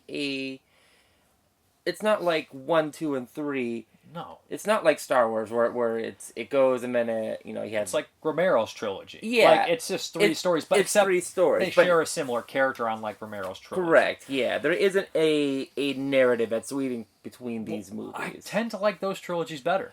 I do too, to some extent. Yeah. I mean, so basically, they're not. They share Quatermass. That's it. Yeah, and I like that. It's kind of like Sherlock Holmes. It's just him doing another story, and they very rarely make callbacks. Right. Like, they're one-off episodes of your favorite TV series. Like, Night Stalker would do one-offs, so just like, I know that series is like that, and what else is just one-offs? Like, where they have, the Batman you know what I mean? movies. Yeah, the Batman TV series. Like, they don't always all involve the same villains. But, right. But it's just 3 short stories. Like I said, it looks beautiful. Like, the colors and everything like that, the remastering they did on it looks very good. And Kim Newman referred to this as like a train, one of the train kind of British movies where you have these bright red trains going by, and I do know what he means by that, kind of like showing the city and doing all the color and everything, and putting the color in your face too, like, yeah, this is in color, yeah, look at all these beautiful colors. Oh yeah. The Martians, like I said, look silly, but when they hit the air originally, they start to like melt, and green slime is really gross. One of the things I really liked about this is we bring back he was just in Frankenstein Created Woman, and he was also in a bunch of these movies, the Hammer guys, but he plays kind of a blue-collar guy, and he brings in to drill through the missile, which is the spaceship, and he was the guy in Frankenstein Created Woman who was like, "What's that?" And he's in this, and he plays a really great character, too, where he gets to completely act over the top, where he becomes one of the first affected by the whatever the shit that is that comes out and takes over man, he just starts running like everything, shooting, and you don't even know what the hell's going on. You're like, is this guy being chased by like a wind? But no, he is this wind, this telekinetic wind, and he's running around, there's all these shit flying around, and he's like, he's basically like overacting it to the extent where he's like Ernest, and Ernest goes to jail when he gets electrocuted. He's just going nuts.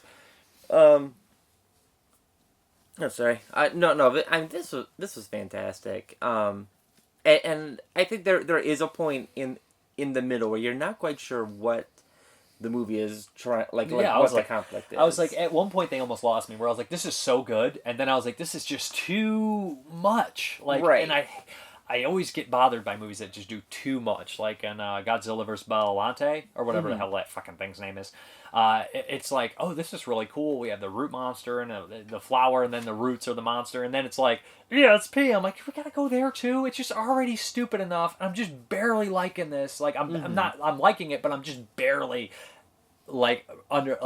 accepting this. And then you're like, let's throw some ESP, and I'm like, you're losing me big time. This one starts to lose me, but some reason when they take all this crazy shit and it all comes together, you're like, okay, kind of like Demon Warp, but Demon Warp is it's a bad movie, but it's fun. This is a good movie, and it's fun, and it gets crazy. Right. There was like the imagery of like, they had the locust Martian, and then they like look at old Bibles, and it's like, it's the devil, and it's really just one of those locust creatures just standing there. It's like, he's carved into gargoyles and everything, but it's really good. And then the final imaging is fantastic, I think, and how they handle that. And Andrew Kier running around, like, looking frantic in his hat and everything. He just looks like a trustworthy professor. He has the perfect beard, the perfect hat, the perfect suit. And he looks like kind of one of those, I wouldn't say portly, but stocky kind of guys, even though he's not, you know what I mean? He looks strong. He looks like a smart professor back in the day. Right.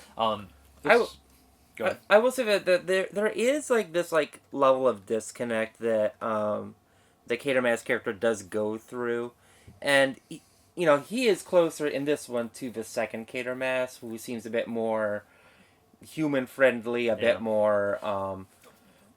Yeah, in the first Quatermass, he walks away. He's like, "I will not give up." And is this guy a mad scientist, or is he trying to better humanity? But that's exactly the first. In the first one, he is all about the science. Like, his experiment does some stupid stuff. He's like, "Don't destroy the creature. We can learn so much from it." And then I'm glad they left that in the second one, where he's more like, "We got to stop this thing. We have to save mankind." And then the third one, he's completely like. So Quatermass starts as like.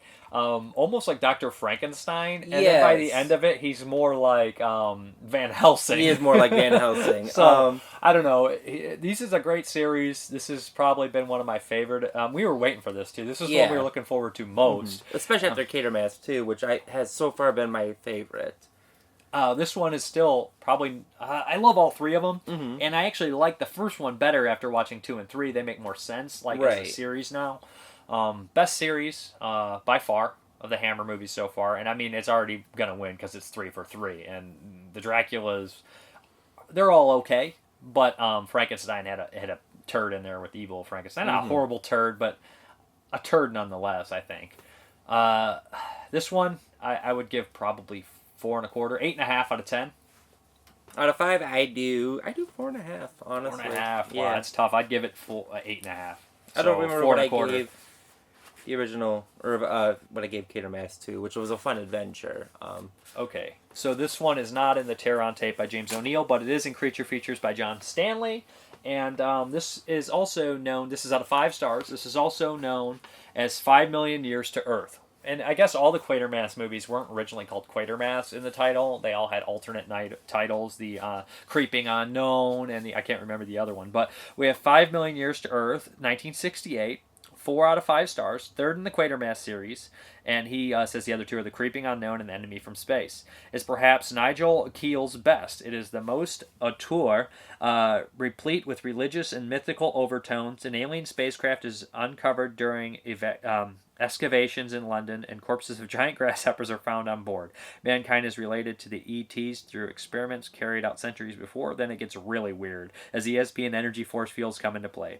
Andrew Keir assumes the Quatermass role, directed by Roy Ward Baker, written by Keel. I'm not sure if I'm saying the original writer's last name correctly, aka The Mindbenders and the Quatermass in the Pit. The latter is the title for the original BBC TV production of 1958. Barbara Shelley, James Donald, and Duncan Lamont. Yeah, it's Roy Ward Baker who did stuff like Monster Club and tons of other movies. He did a couple of the Draculas, and this is not his first Hammer, I don't think, and it's certainly not his last. So he's kind of a famous British director. I love it. Yeah. Next week is The Devil Rides Out, which I think I have seen, and I think it stars Charles Gray. Oh, from Rocky Horror and Shock Treatment. And Christopher Lee's in it, too. This one's kind of a cult movie. I think it's Charles Gray. Charles Gray's in that or To the Devil a Daughter, one of the two. I think he's in this one. But, yeah, I'm looking forward to checking that one out, and I do think I've seen this one. This is one of the better Hammer movies, and it's one of the probably one of the best horror series I've ever seen with these three. But highly recommend this one. The Scream Factory release is loaded to the brim. I only got a chance to touch some, look at a couple of the special features, but highly recommended. Yeah. You? Solid. Yeah. Best one so far. Go watch it. The series, you mean? No, just watch this movie. You can watch the series, Is this the second best? Or do you like it better than Quatermass 2? No, Quatermass 2 is still, I think, my favorite. I think Quatermass 2 is a huge shock because no one likes it. I mean, people like it, but they don't love it.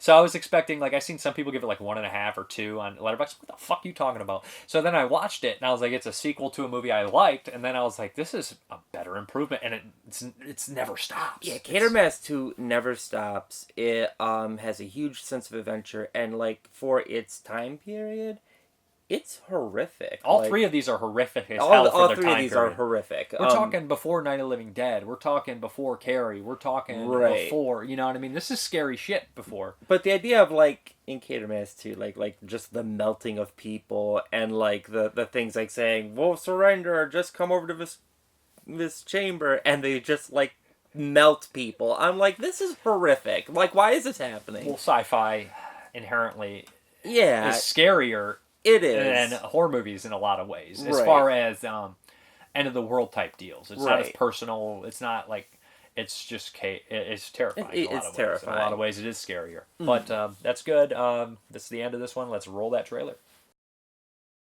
The scenes you are about to see are more incredible than anything today's science or fiction ever imagined.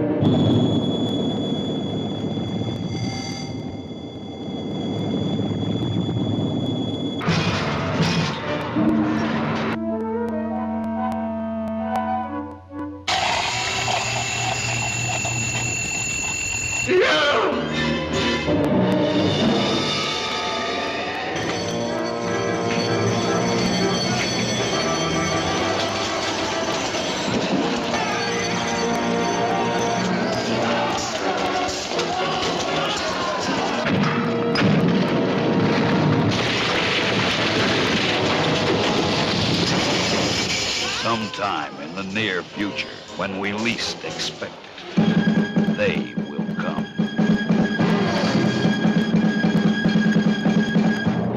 Cities will burn. Mankind will panic. Our world will tremble. When the invasion from another time and another place begins, disbelief will be shattered, and the truth of an ancient past will be revealed. When it occurs, you will see men turned killers by mysterious power. I wanted to kill you. Why? Because you are different. Women will be defiled by the invaders from outer space. It's Barbara. She's the one.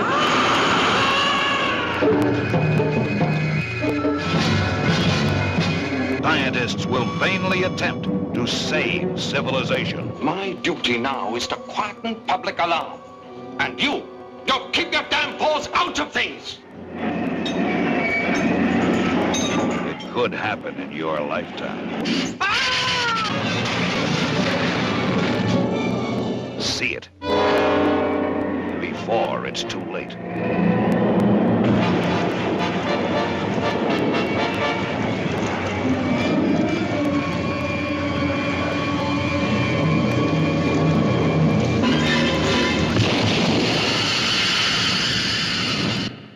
Okay, here comes the pick a movie. Warren and Tia never got to me, so if they get to me shortly, I'll still do the review.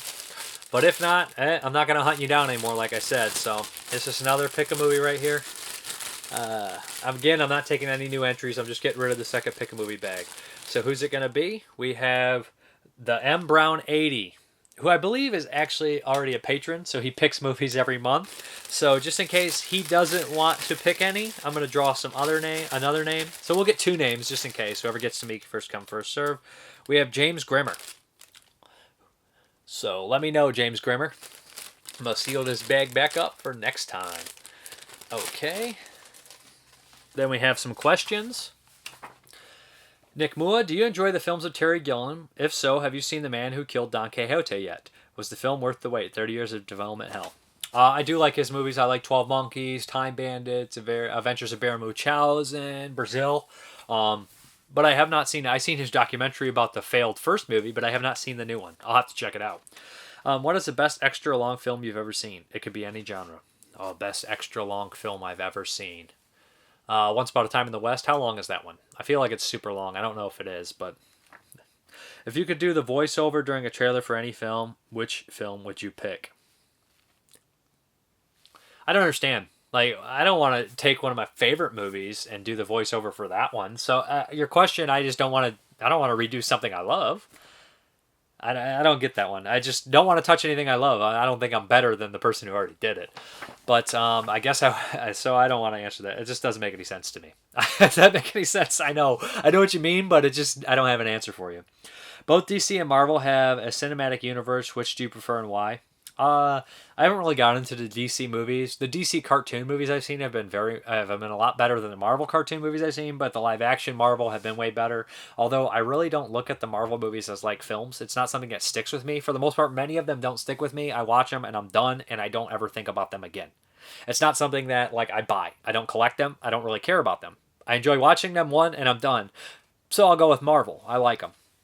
So, but I'm not into them like real like film, and I know I don't want to be pretentious or anything, but that's just the way I feel. Why is the Batman villain the Joker such a I did really love the Joker though. I would put that different. Why is the Batman villain the Joker such a fan favorite? Who do you think portrayed him best? I think he's a fan favorite because he has like this chaos thing about him, and a lot of the times he's really accurate. He's portrayed well. He gets a lot of good actors to portray him, but I don't know. Maybe it's the chaos element in there, and I know there's a lot of not saying everybody who loves the Joker is that, but there's a lot of this element of people that worship chaos, so they worship the Joker, which is kind of really lame at the same time. But Joker is a great villain, no doubt. And it's a clown. People love clowns, especially crazy ones. Who do I think portrayed him the best? I don't know about best, but favorite is Jack Nicholson. I love Jack Nicholson. Mark Hamill's also really good, of course, from the cartoon. And I like Joaquin Phoenix. Heath Ledger's good, but he's not my type of Joker. He's not the one I would like most. So those three. Cesar Romero's fun, but he's really cheesy, and that's a really cheesy show. So I go Jack Nicholson, Joaquin Phoenix, and Mark Hamill I really like. Do you enjoy walking yourself? Would you ever go on a walking holiday?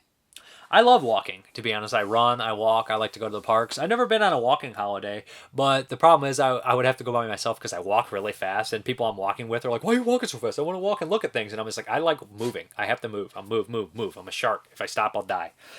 James Grammer, are there any cities or countries you would like to film where you would like to film a movie? Ooh. That's a good question. I would like to film in a lot of different places. I think that Europe would be fun. UK. I love how the UK looks at certain times, like a gothic movie, like a Hammer movie. I'd be into that. And I would love to shoot down south for certain movies. I think that would be really cool. And as much as I hate being in the jungle, I think it would be cool to shoot a movie in the jungle. From Patreon, we have our answers from last week. The favorite use of fuck in a movie. Jonathan Wilhelm, gotta go with Yippee-Ki-Yay, motherfucker from Die Hard. Eau Claire, fuck me gently with a chainsaw. Do I look like Mother Teresa? Heathers. There's a lot of Heathers and Die Hard in here. So then we have from Twitter, Luke Franklin. I've had it with these motherfucking snakes on this motherfucking plane. Snakes on a plane, of course. From Screaming Toilet, Nick Mua. Fuck might have become banal these days, but there was a time when it was used with verb and determination. Anyways, the best utterance of said curse word in a phrase is without a doubt the divine Maggie Gyllenhaal as Elizabeth Darko. You can go suck a fuck. I still don't know how to suck through said fuck through, even 17 years later. All hail La Gyllenhaal. Yeah, I don't know how you do that either. From YouTube, Dead Flintstone. Anytime Dennis Hopper says fuck in Blue Velvet is magic. I think my favorite line is baby wants to fuck. Fuck is also the final line in the last Kubrick movie, Eyes Wide Shut. Uzi Suicide, 666, Captain Rhodes / Joe Pilato, and Day of the Dead. I'm running this monkey farm now, Frankenstein, and I want to know what the fuck you're doing with my time. There's a lot of good F-bombs in Day of the Dead. David Leather, shut the fuck up, Donnie. That is a great one from Big Lebowski. In fact, my favorite one in that movie is when Steve Buscemi says something to him, and he's like, we're not bowling on this. And he's like, shut the what? Like, he's so used to telling him to shut the fuck up, but he actually has to hear what he says, and he's like, shut the what? That's my favorite in that. Irish Mad Dog, 1987. My favorite use of the F-bomb in a film comes from Beetlejuice. Nice fucking model. So many though. Chris Penn saying it, Robert De Niro saying it, Al Pacino outside of the film. There's always Jeremy from 22 Shots. The list goes on and on. Hudson. My favorite has got to be when Upham taps Mellish on the shoulder and Saving Private Ryan. Hey, want your head blown off, you fancy little fuck? Don't you ever fucking touch me with those dirty little rat claws again. Get the fuck back in formation. Mellish is one of my favorite. That movie, man. Mellish, I feel so bad what happens to Mellish. Adam Goldberg. He's kind of an underrated actor, I'd say. Everything I saw him in, I remember him. Zach Nolan. Harvey Keitel and Reservoir Dogs. Piss on this fucking turd. That's a good one. Viper Rose, 1978. Favorite fuck used in a movie. Two come to mind, as I've seen these movies way too many times. In Return of the Living Dead, when it's not spooky, it's suicide, comes down the stairs and sees the guy's brains and says, what the fuck? And the other would be Tim Ritter classic Truth or Dare. The first time you see Mike Strawber with the mask in the car, he rolls up on a bunch of punks. The one guy looks at him and says, what the fuck you looking at, you weird asshole? Funny stuff. And then from Facebook, James Grimmer. Mine would have to be from Planet Terror when El Rey says to Cherry Darling, I like the way you say fuck. Fuck you, Lucky Charms from Leprechaun is also classic. Ron Munster. I'm running this monkey farm now, Frankenstein. Of course, Day of the Dead. Kyle Anthony Rayburn. X-Men First Class. Wolverine tells Xavier and Eric to fuck off. Corey Walter. Chucky and Curse of Chucky saying, you have your mother's eyes, and they were always fucking too close together. They were always too fucking close together. Or Chucky saying, don't fuck with the Chuck. Or him saying, who the fuck is Martha Stewart? Mikey Gore, Eat a Bowl of Fuck, Stooge, Night of the Demons, also one of my favorites. Blaine Harrop, Mikey Gore, damn, I was about to say that. So, Mark Humphreys, Arnie and Predator, yo, one ugly motherfucker, good one. Pat Lynch, An Innocent Man, Don't You Ever Touch Me Again, You White Mother Effer, ever. Marco Vertanian, sorry. Fuck Jay and Silent Bob, fuck them up their stupid asses. Mickey Cardoni, Rambo 3, Troutman, what do we do, John? And then I think the response was, for some reason I cut it off. Rambo says, fuck him. Shane Grant, Observe and Report. The ever so quiet fuck yous back and forth between Aza Arzari and Seth Rogen. Shirley Sider, fucking related, off Pretty Woman. Matt Demos, John Malkovich is saying the F word, and there's a clip of a bunch of John Malkovich F-bombs, I believe. Scott Taser, yippee-ki-yay, motherfucker. David Luton, Dennis Hopper is Frank Booth in Blue Velvet. Let's fuck. I'll fuck anything that moves. Gino Alfonso, feck you. Did you just say the F word, brother? Did you say the F word? Brother, I think she said feck. Almost Famous. Dennis Jimenez, why don't you make like a tree and get the fuck out of here? Kevin Keegan, you gotta be fucking kidding me. The Thing, that's a great one. One of my favorites too. Robert Alvarez, Planes, Trains, and Automobiles, rental card scene. Cody Hammond, David Caruso in Session 9. That one's ridiculous. Fuck you. I remember that scene's really weird. Kaylee Williams, I may be biased, but I'm fond of the Don't Fuck in the Woods movies. It's just right in their title. John Soloway, I want my motherfucking money, you motherfucking motherfucker. Skip Barber, the end of... Is that Boogie Nights, that one? I think it is. Skip Barber, the end of Paying Up. Mark Zielinski, as Adventures in Babysitting, Don't Fuck with a Babysitter. Jason Reinhardt, Eat a Bowl of Fuck from Night of the Demons. Tom Brunner, I'm not offended by cussing. This isn't really, he just put his 2 cents in. Not offended by cussing and have been known to throw some around myself, but the excessive F words in movies kind of annoy me. Rob Zombie is the worst. He can't write 2 lines of dialogue without the word fuck popping up 50 times. And then Zelensky says, Rob Zombie movie dialogue makes me want to barf. I like Rob Zombie's movies, but I understand what you mean. If you overuse the word fuck, it's just not as effective, to be honest.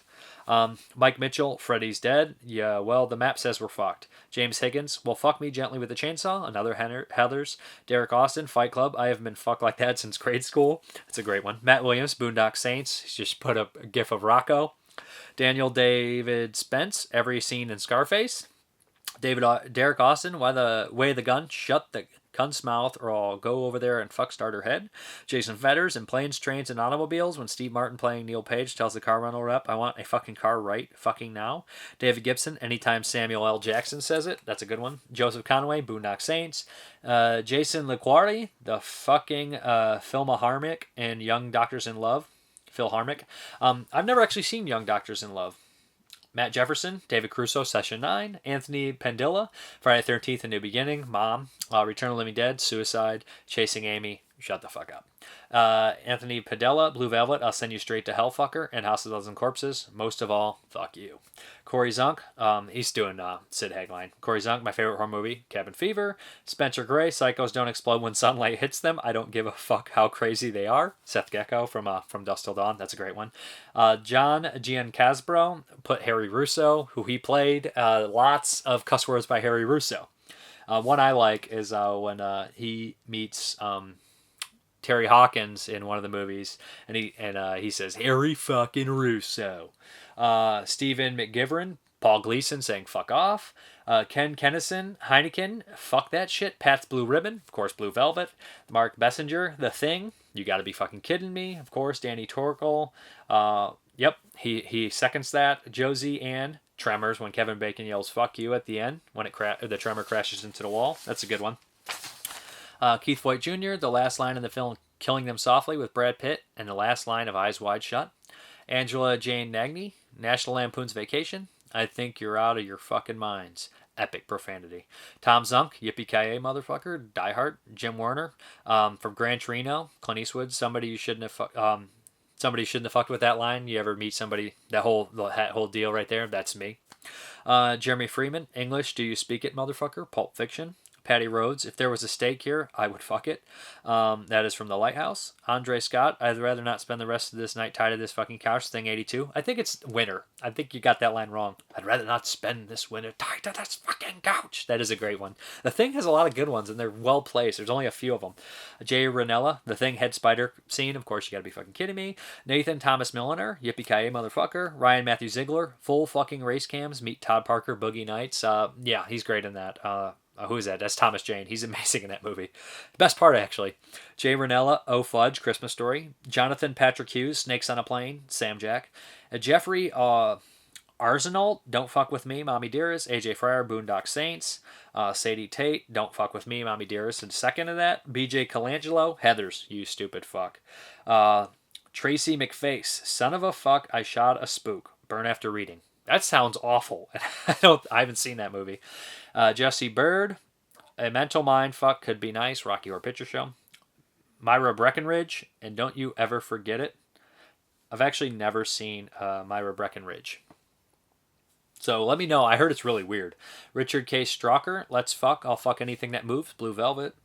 Steven Spinelli, The Thing, twice. You gotta be fucking kidding me. And, well, fuck you too. Jim Benson, F Troop. Mike Parker, James Woods. Just puts James Woods. Favorite fuck? Is he just a fuck? Simon Boswell, Four Weddings and a Funeral. And then we have an old answer from Nick Mua about your favorite scene walking. And Nick Mua picked, I've always been memorized by the Walking Wizard of Oz. I wanted to find that Yellow Brick Road as a kid. The blood-curdling train scene from Stand By Me makes one think twice about walking along the train tracks. The long journey to Mordor and Lord of the Rings, it looks exhausting and exhilarating all at once. This is a very different sort of walk. I can't help but stand in awe of the tightrope walk in Robert Zemeckis' The Walk. Joseph Gordon-Levitt really brought it. I guess the question of the week this week is going to be a little different. I want to know, I don't know if I asked this before, but I want to get some answers. Your favorite zombie movie made between Night of the Living Dead and Dawn of the Dead. I'm looking for those ones like Children Shouldn't Play with Dead Things, The Child, Let Sleeping Corpses Lie. All those really, Messiah of Evil, all those really weird zombie movies. I'm interested in those. It's got to be made after Night of the Living Dead, before Dawn of the Dead.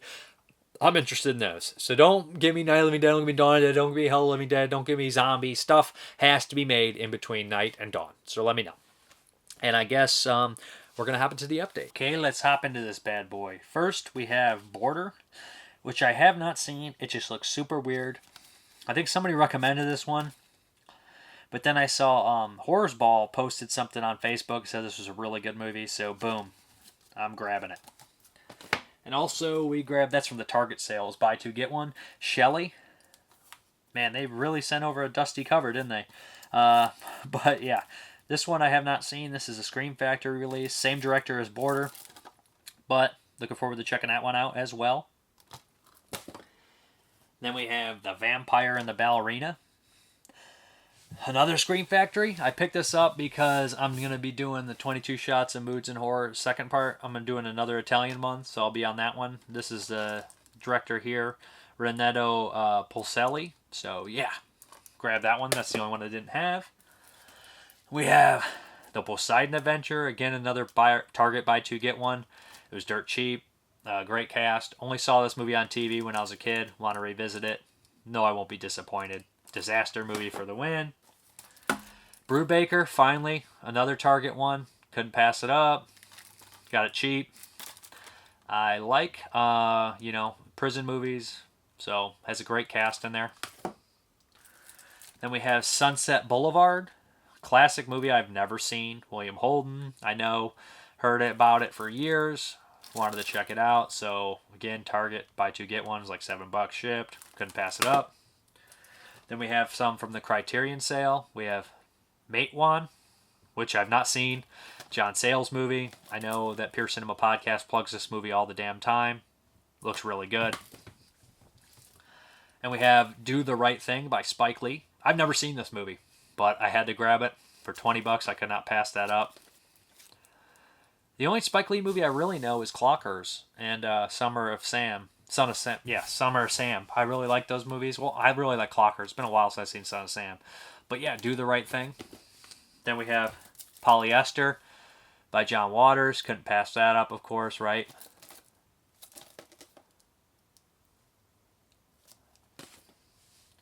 Then we got Nightmare in Badham County. Looks like an exploitation prison type movie. From Kino. Love Kino. Then we got Piercing. Heard good things about this one. Not had a chance to watch it. But it was a good price.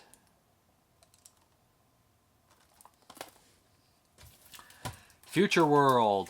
The sequel to Westworld. I've seen that a lot of the...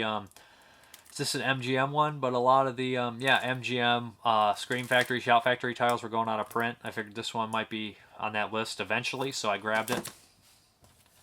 Dead Shack. This was really fun. Saw this on Shudder. Wanted to own it. Because hard formats last a lot longer than streaming does. Sometimes those movies just disappear off there. Trapped the Devil. I Trapped the Devil. Heard good things about this. This is another Scream Factory one. ISC. Interested in checking it out. And then last, upgraded my Dead Girl DVD to Blu-ray. I've not watched this in a very long time. Looking forward to checking it out. Remember really liking this movie. I don't know if it will hold up, but we'll find out. So, back to the video. Okay, I want to shoot out some Patreon shout-outs. So, I'm not sure if I gave Aaliyah Shernette one, but thank you for your support. Eau Claire, I'm not sure if I've given you one yet either. I know I'm lagging. And, of course, Ben Frere, or how do you say your name? Farrer? Farrer? Let me know. I'm terrible with the pronunciation of names for the first time. It's just spelled Farrer, so is it Farrer or Farrer? But I appreciate your support and everything like that, and thank you very much for watching, guys. And stick around for the Dustin Mills interview with about Slaughterhouse Slumber Party. It's right after this. Again, thank you very much for watching, and as always, you guys have a good one.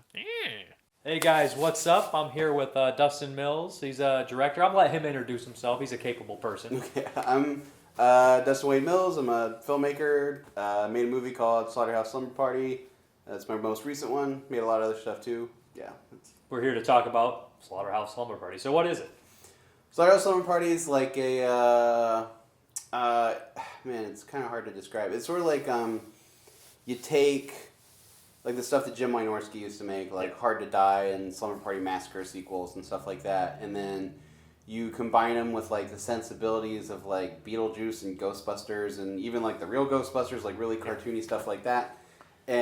But then it also has like a weird semi-documentary kind of style to it, like Parks and Rec or The Office or something like that. Yeah, I noticed there's a little bit of Night of Demons in there too. Yeah, for sure. For sure. Especially the animation at the beginning, which I think you have like a thing for like the house and the animation. I have a thing for animated intros in general. Like I try to do them a lot. You know, my first movie, Pup Monster Massacre, has one, and people said the same thing about that. They're like, "Oh, it's like Night of Demons." I'm like, I guess so. I hadn't even seen that movie at that point. I don't think. Like really? maybe not since I was a kid. Now I love it. I watch it like every Halloween. But I just like animated title sequences. What made you want to make this movie?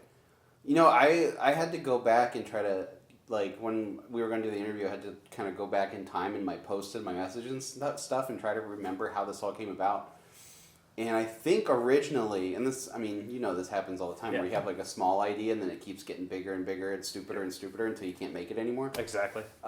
So originally I was just going to I'm going to do what I did with Invalid and shoot this movie in 3 days. Because when we made Invalid, we shot almost the entire movie. You were there. Yeah, I was there. Made almost the entire movie in 3 days, and then we had like 2 pickup days, I think, right? I don't remember. I wasn't there for the pickup days. A lot of those were like murders and stuff like that, right? Well, there was the murders, but then you and I had the stuff where like we went in for the like scene where we're eating lunch and the scene at your apartment. Oh yeah, like we that. did have those. Yeah, and then we had the scene at the what park was that? Ottawa Park. Yeah, like stuff like that. Like in our scrubs and everything. Yeah. But so I was like, we're going to do that. I'm going to set aside 3 days. I'm going to get all these actresses that I want to work with, and in 3 days, we're going to shoot this movie that's much closer to like a slumber party Hard to Die type thing, where it's just like a bunch of girls, one of them's the killer, and it's just a slasher movie, and we kind of improvise a lot of it, and there's some boobs, and it'll be fun, yada yada yada. And then once it came, we were getting closer to the time, and I was like, man, I couldn't personally pull the money together to make even that. Yeah. And then I said to the ladies, I was like, guys, what if we made this a fake trailer and then use, you know, in the day we have scheduled to make this movie, let's make a fake trailer and then use that to raise money to make a movie. And everybody was into it. And then once that idea came about, it snowballed and it got bigger and bigger and bigger until it was like this big, like, you know, that's when the Gretsch became like a witch and a ghost, and that's when the monsters got involved and all this stuff, and when it got really, really crazy and out of hand. Originally, it was just going to be a slasher movie. Yeah. You're just going to have, what's that guy from those movies, that big, like... I can't remember the actor's name. He's never the killer either. His name's something Hogstetter, I think. Yeah, it's Peter is something. It's a long Italian name. Yeah. So you're going to have a Hogstetter in there? Well, it was still going to be like Gretchen. It was still going to be that character who was killing her like friends at the slumber party. But it was just a slasher, like just super cheap, like probably no gore effects, like just really, really simple, like can we make this work kind of idea. The funny thing about this movie is the stuff that it's like inspired by and parodying, like it's kind of a low bar. Those movies are. They're fun, but it's actually better than those movies. You took it and you went and you added a lot of character development and like these moments of, you know, like people get their scenes, they get their emotions. They're real characters. They have emotional, you know, impact in the film. Well, that was important to me because, you know, I like those movies. You know, I like Sorority Babes and the Slimeball Boulevard. Awesome. It's a fun movie in Slaughterhouse, or the Slumber Party Massacre movies. Hard to Die, the Sorority House, the sequels, the first one's terrible. The sequels are fun. All those movies are super fun, but like when you think about those movies, you don't remember the characters. You remember, Brink Stevens was in it and Linnea Quigley was in it. You remember that stuff, but you don't remember anything about the characters because there's not much to them. And so with this, it was kind of like, can we make one of these like goofy, like titty comedy horror things, but have the characters be interesting and have like a lot of personality too. And I also got to give you props for there's so many movies out there with tons of independent movies are filled with like female actresses and stuff like that, and they get nude and everything. They're there just to get nude half the time. Yeah. You actually made your characters funny. How rare is it? I'm not saying women aren't funny. Yeah. I'm saying that horror movies never write good women characters that are funny. Like, and women can be just as funny as men. I don't know. I feel like people think that, you know, in movies, like only guys can be funny, and then but they're actually hilarious. Well, and I think what happens in those kinds of movies too is they have the guy. There are male characters there to be funny. Yeah. And then the women characters around them, and they're not very funny. Yeah. And there are exceptions. Like have you ever seen Dinosaur Island? Which is no. Like it's like Fred Olen Ray and Jim Wynorski making. Is that the making Surrender movie. or Die movie?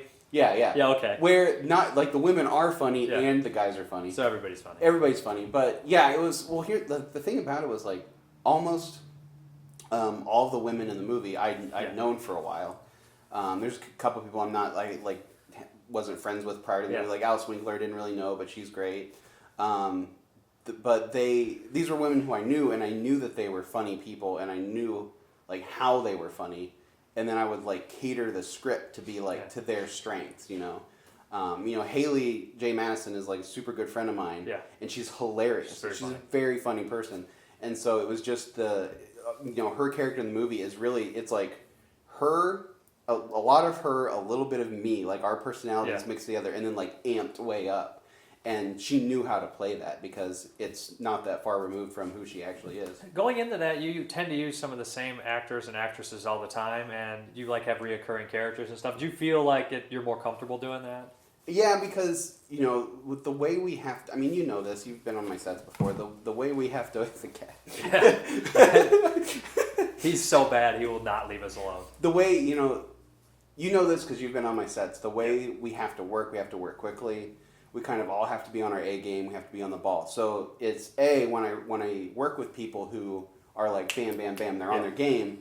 I want to keep working with those people. And then the other thing is, they know my shorthand. Yeah. It's easy for me to tell them what I need in a certain scene because they've already worked with me several times. Did you let these people develop their own character too? Because they're so different. I mean, you have 9 like major female characters, and they're totally, completely different. And I was just wondering, like, because it's so, I think it would be hard for a writer, director to like develop all these characters with such difference and not have your own voice pour through every single one of them 100%. No, I would say like 70 to 80% of that is in the script, and was built, like I built it, but. Yeah. I will say that some of them brought more to the characters than I even anticipated. Like Ronnie Jonah, for example, like took that character and like delivered the lines in ways that I hadn't imagined and like kind of made it her own and really, in my opinion, improved upon what I had written in the script. And a lot of them did that. A lot of them really took it in their own direction. But the characters themselves and the way they talk, there's almost no improvisation in the movie. Really? It's all scripted. Yeah. I would have guessed there was some in there because I think it seems someone natural. else had said that. Yeah. As far as like, how did this come together? How did you get the cast and the crew, the special effects, the music, the soundtrack? Did you just pull in a lot of favors, or just like pick these people and everything like that? How did everything come together like that? Yeah, I mean the actresses is just like it's primarily people I've worked with before. The cast is a little different between the fake trailer that we did and the final movie, and everyone in the fake trailer is just people I knew. Yeah. And then when we were making the real one, I was like, oh, well, some people didn't come back. Other people got switched into different roles, that kind of stuff. But it was just like asking people or, doing auditions. Like we had a different actress playing Stoya than we did in the trailer. And when it came time to cast Stoya for the movie, I did auditions and, we got a lot of great auditions. Like everyone who turned one in was great. But, Alice Winkler just kind of like nailed it, like nailed the accent, understood the character. She's really good at it. So it was like a combination of that. It was mostly just offering parts to friends, and then a little bit of like people auditioning and wanting to be involved in stuff. The special effects, I worked with Marcus Cook, who's super talented. Worked with him before on stuff, so I just asked him like, "Hey, like, can you do this?" And I think I like overwhelmed him and bombarded him with like a million different special effects. Because in the beginning I was like, "I need like 8 gory deaths," and he's like, "Okay," and then. Eventually I was like, I need a talking puke puddle, and I need like this person to melt, and I need, it's just like got blown out of hand. He probably wanted to kill me, but and then that was like half and half. It was like this much Marcus's practical effects, and then I did a lot of digital visual effects and a little bit of practical work, like built some puppets and stuff like that. Well, I want to go into kind of the whole CGI versus practical debate in horror films, and I've always been a practical guy, but in this movie, it opens the tone up with a fake trailer. And the CGI in that is worse than the rest of the movie. Yeah. So, and then it parodies that movie, and it kind of like puts that movie in the movie, and it's like life reliving a movie within a movie, so it's very meta and weird. But I feel like by doing that, you also set a standard of the CGI, but you also like set a tone for this movie where you can get away with the cartoonish but fun CGI, and it fits the movie. Yeah. That was intentional. Yeah. Like the trailer serves the fake trailer at the beginning, the Rocket Von Ribcage in the Skelepocalypse trailer serves a lot of different purposes throughout the story. But the CGI thing was definitely intentional. I was like, it has to look worse than the rest of the movie. So I used a lot of like stock elements and like cheap like I would buy like video game models for some of the backgrounds because they're lower polygon, they're not as good and stuff like that. The skeletons that like run around they look like PlayStation 2 skeletons. Like that was all intentional because if you set yourself up with that and people look at that and they go, oh, this is the world of the movie. And then when they see a CGI creature or element later and it's better than that, then it makes that look that much better. I had that feeling too. When I first put it on, I felt like I was Team America. Remember you hear the story about Team America where they first put the executives put out, they have the shitty puppets. The executive said, I got fucked. We got fucked. Yeah. And I thought that for a second, I was like, wait, he's better than that. And then later on, I was like, okay, it's a fake trailer. Yeah. And I want to go into that too. I noticed that like it's a way to kind of make comments about the horror community and also your own love for low budget filmmaking. And there's a couple characters in here, Kayla Elizabeth and Aaron Ryan's character, Dylan and Carol Ann. Lennon and Carol Ann. They kind of like have this friend, like based on those movies. And I think you're making a statement about movies with heart, even if they're bad, you love them. Yeah. And in a lot of ways you're saying, it can overcome its low budget by doing that. And that's like a little thing in there. It's emotional and heartfelt, especially for a movie fan like me. And that part in that movie, I watched it a couple times. I don't want to spoil too much. I get really teary-eyed. And I had the same effect on me with Once Upon a Time in America when they started having actresses kind of relive moments and stuff like that. It's a cinephile can understand that on a different level. Like you can't process emotion unless it's through a movie. And that's like just got to me. And I just wondered, you always kind of do that, make comments about everything else in the movie. Yeah, and what's interesting specifically about the Rocket Von Ribcage stuff and then the stuff that Lennon talks about, because Lennon, Aaron Ryan's character in the movie, is a horror fan. And she's not just a horror fan. She's like you and me, where like she watches everything. She's on a constant hunt for stuff that she loves. And she loves these Rocket Von Ribcage movies, which are looked down upon by a lot of other horror fans and stuff like that. But she sees something different in them. To her, they're special. And, that's how I feel about movies like Manborg. And I know that Manborg has lots of fans, that don't get me wrong. But there's a lot of people who would crap on it and be like, oh, it looks cheap and, all this stuff and it's stupid and yada. But I watch it and I can see all the work. I can see all the care. I can see the vision of Steven Kostanski, the director, and stuff like that. And the Rocket Bottom Ribcage trailer is really influenced by Manborg. That's to me, that's the perfect example of it's low budget, it's objectively bad, but to me it's kind of beautiful and I love it. And I think that there are a lot of people who truly love films, like aren't just casual film lovers or who aren't cynical film lovers who feel that way.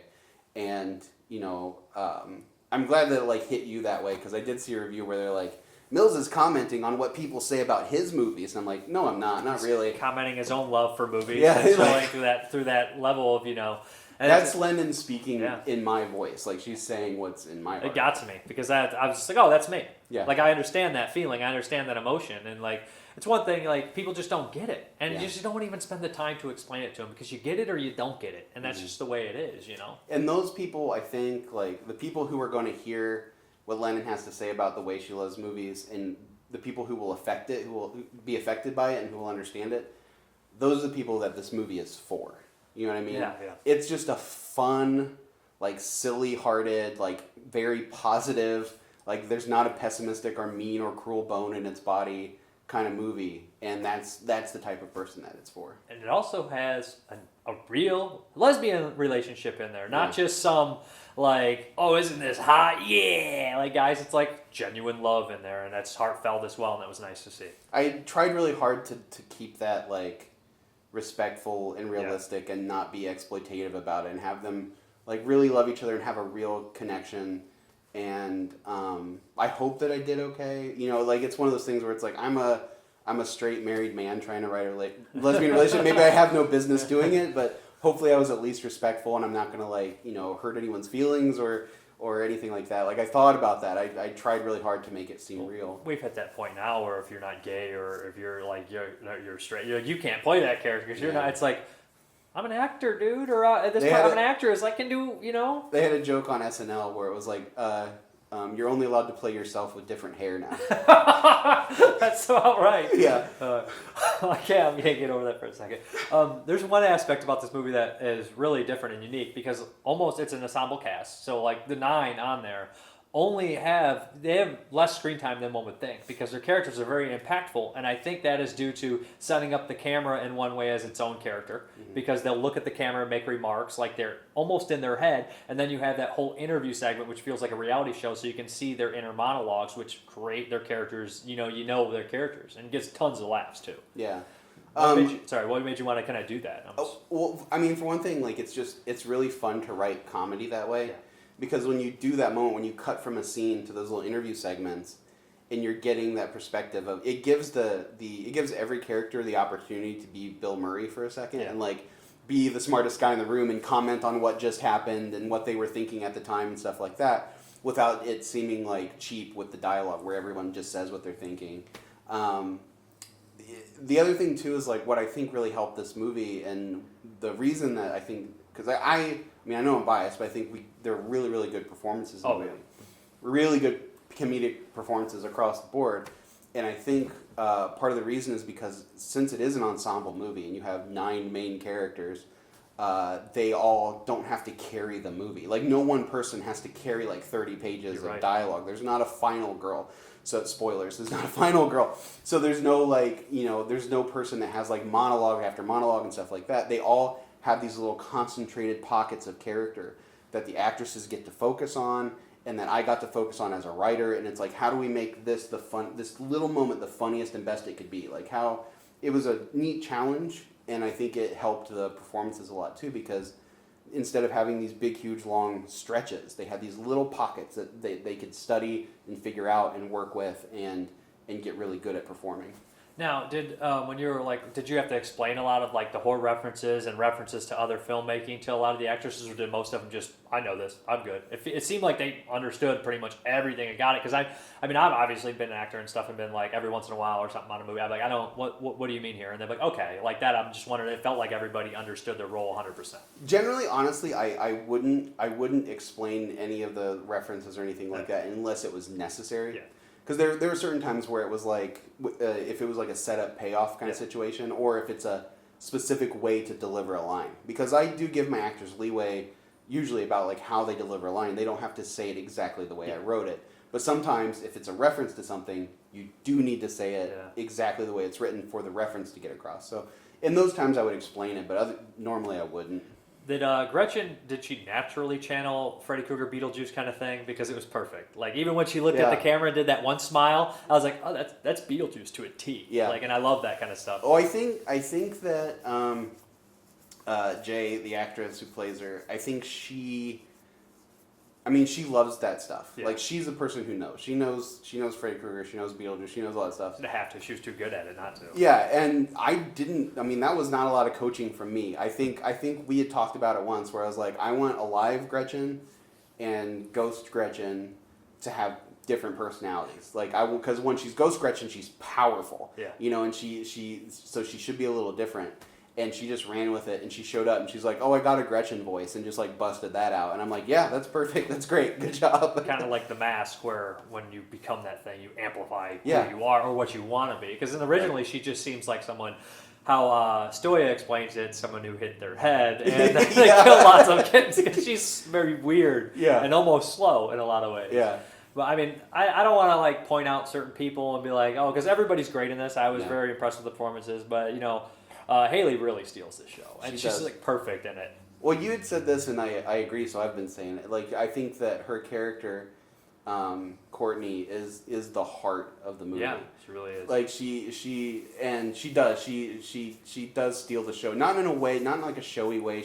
She's not a ham, but she just. I think it's a combination of just like who that character is and how likable that character is and how likably Haley plays her. That like. I think that's the character that, even though she's so gross and goofy and crazy, that's the character that like you come away having a crush on. I think when you watch the movie, and she's just so charming and so funny. And there's a point in this movie. They do it in some of the like Slaughterhouse, Slumber Party Massacre movies. I think it's some of the Sorority House Massacre, like 2 or something. And it's obvious, like, well, we can't go upstairs and get our clothes. It's scary up there, or something like that. I was like.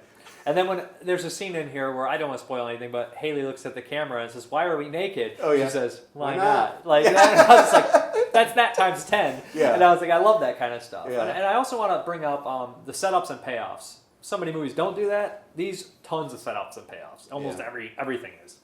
I'm pretty obsessive about when I really sit down to write a script, because like there are exceptions to this in my own work. Like a lot of my Crumple Shack, like the harsher stuff, is more experimental, so I don't really stick close to a structure. But when I sit down to write a real traditional screenplay, I'm a structure junkie. I'm like, okay, where's our first act? Where's our second act, and third? If this happens, it has to be set up here, even if it's just something subtle. Like if there's a payoff, it has to be set up, and if you set something up, you have to pay it off. It's Chekhov's gun. If a gun appears in the first act, it needs to go off by the third act. Yeah. You know what I'm saying? So with this, I was really, really obsessive about making sure that, and I hope I got all of them, but there's a lot of subtle things, like there's hints in the dialogue about how certain characters are going to die. There's anything that shows up later was set up before. Yeah. The pickle jar and a really subtle one that I don't think a lot of people. The cards, the pick and the card. Yeah, I'm glad you picked up on it, because that's the one I was worried. It's like, I don't know if anybody's going to pick up. Fucking shark. Tons of things. Yeah, like that. Eyes like shark. Yeah, yeah. So there's lots of stuff. There's all little pieces that all connect, which I think hopefully will make the movie rewatchable. Because every time you watch it, you'll go, oh, they did that. They set up that thing was there. It's very quotable. Everybody's got really good quotes in there. Like, after I walked away from it, I was like, I'm only one titty drunk. Or saying stuff like That's that. What everybody picks up on, the one titty drunk line. But there's other lines, too, that just cracked me up. Like, almost everything in the movie had me like, I'm not fucking gay, guys. I love the dick. Get it in there. Ooh, there's lots of stuff in there. It cracked me up. Yeah. And like I said, I knew a lot of these people before, so it was really nice to see them. When you're an actor or an actress in indie movies, 50% of the time you're going to be covered completely, you're not going to get to do anything, or you're just going to be killed really unceremoniously, and you're very bland or boring or a character you don't love. And I feel like these people genuinely got to be a great character. They got to be funny. They got to get the perfect amount of screen time and just kill it. And I think it had to be rewarding for them. Did the actresses show appreciation for it, or were they happy with their roles? I think so. I mean, it's one of those things that's weird to talk about. Like, I can't say, didn't you love that I did this? You know what I mean? But Aren't I great? But I think they did. I sent a message to someone thanking them for doing such a great job. And one of the things that was I said to Haley, I was like, I just watched the finished movie, and you kill it. You just kill it in the movie. And she's like, that's great. She's like, I don't think I did anything special. She's just like, I felt like I was on vacation for 5 days when we were filming. She's like, it was really easy. And I'm like, well, that's good. I mean, it came across. It tends to be the way. Sometimes they'll be like, oh, you did great. And I was like, that was the easiest movie I ever made. Yeah. And then the hard stuff, I worked really hard on that. And then you get oh, you sucked in that. I'm like, oh, shit. The one I always remember is Apple Cart, because all the actors in Apple Cart would say to me, man, that was easy. It's easy as hell. But then all the reviews were like, I can't believe the performances they got across without saying any dialogue. It was the editing and lighting and the sound effects. Well, I mean, it's the performances too, but it just wasn't as hard as I think everybody thinks it was. I think people see a lot of messed up stuff, and then they're like, oh, why is this so impactful? Must be the performances. So they don't have I think it's more, it must have been difficult, and sometimes it is, and sometimes it isn't. Some people have problems just whipping it out. And doing weird things, stripping down an Apple Cart. Everybody's like, I guess we're getting weird. Yeah, here we go. Wearing masks and dicks are out. It's all nonchalant too.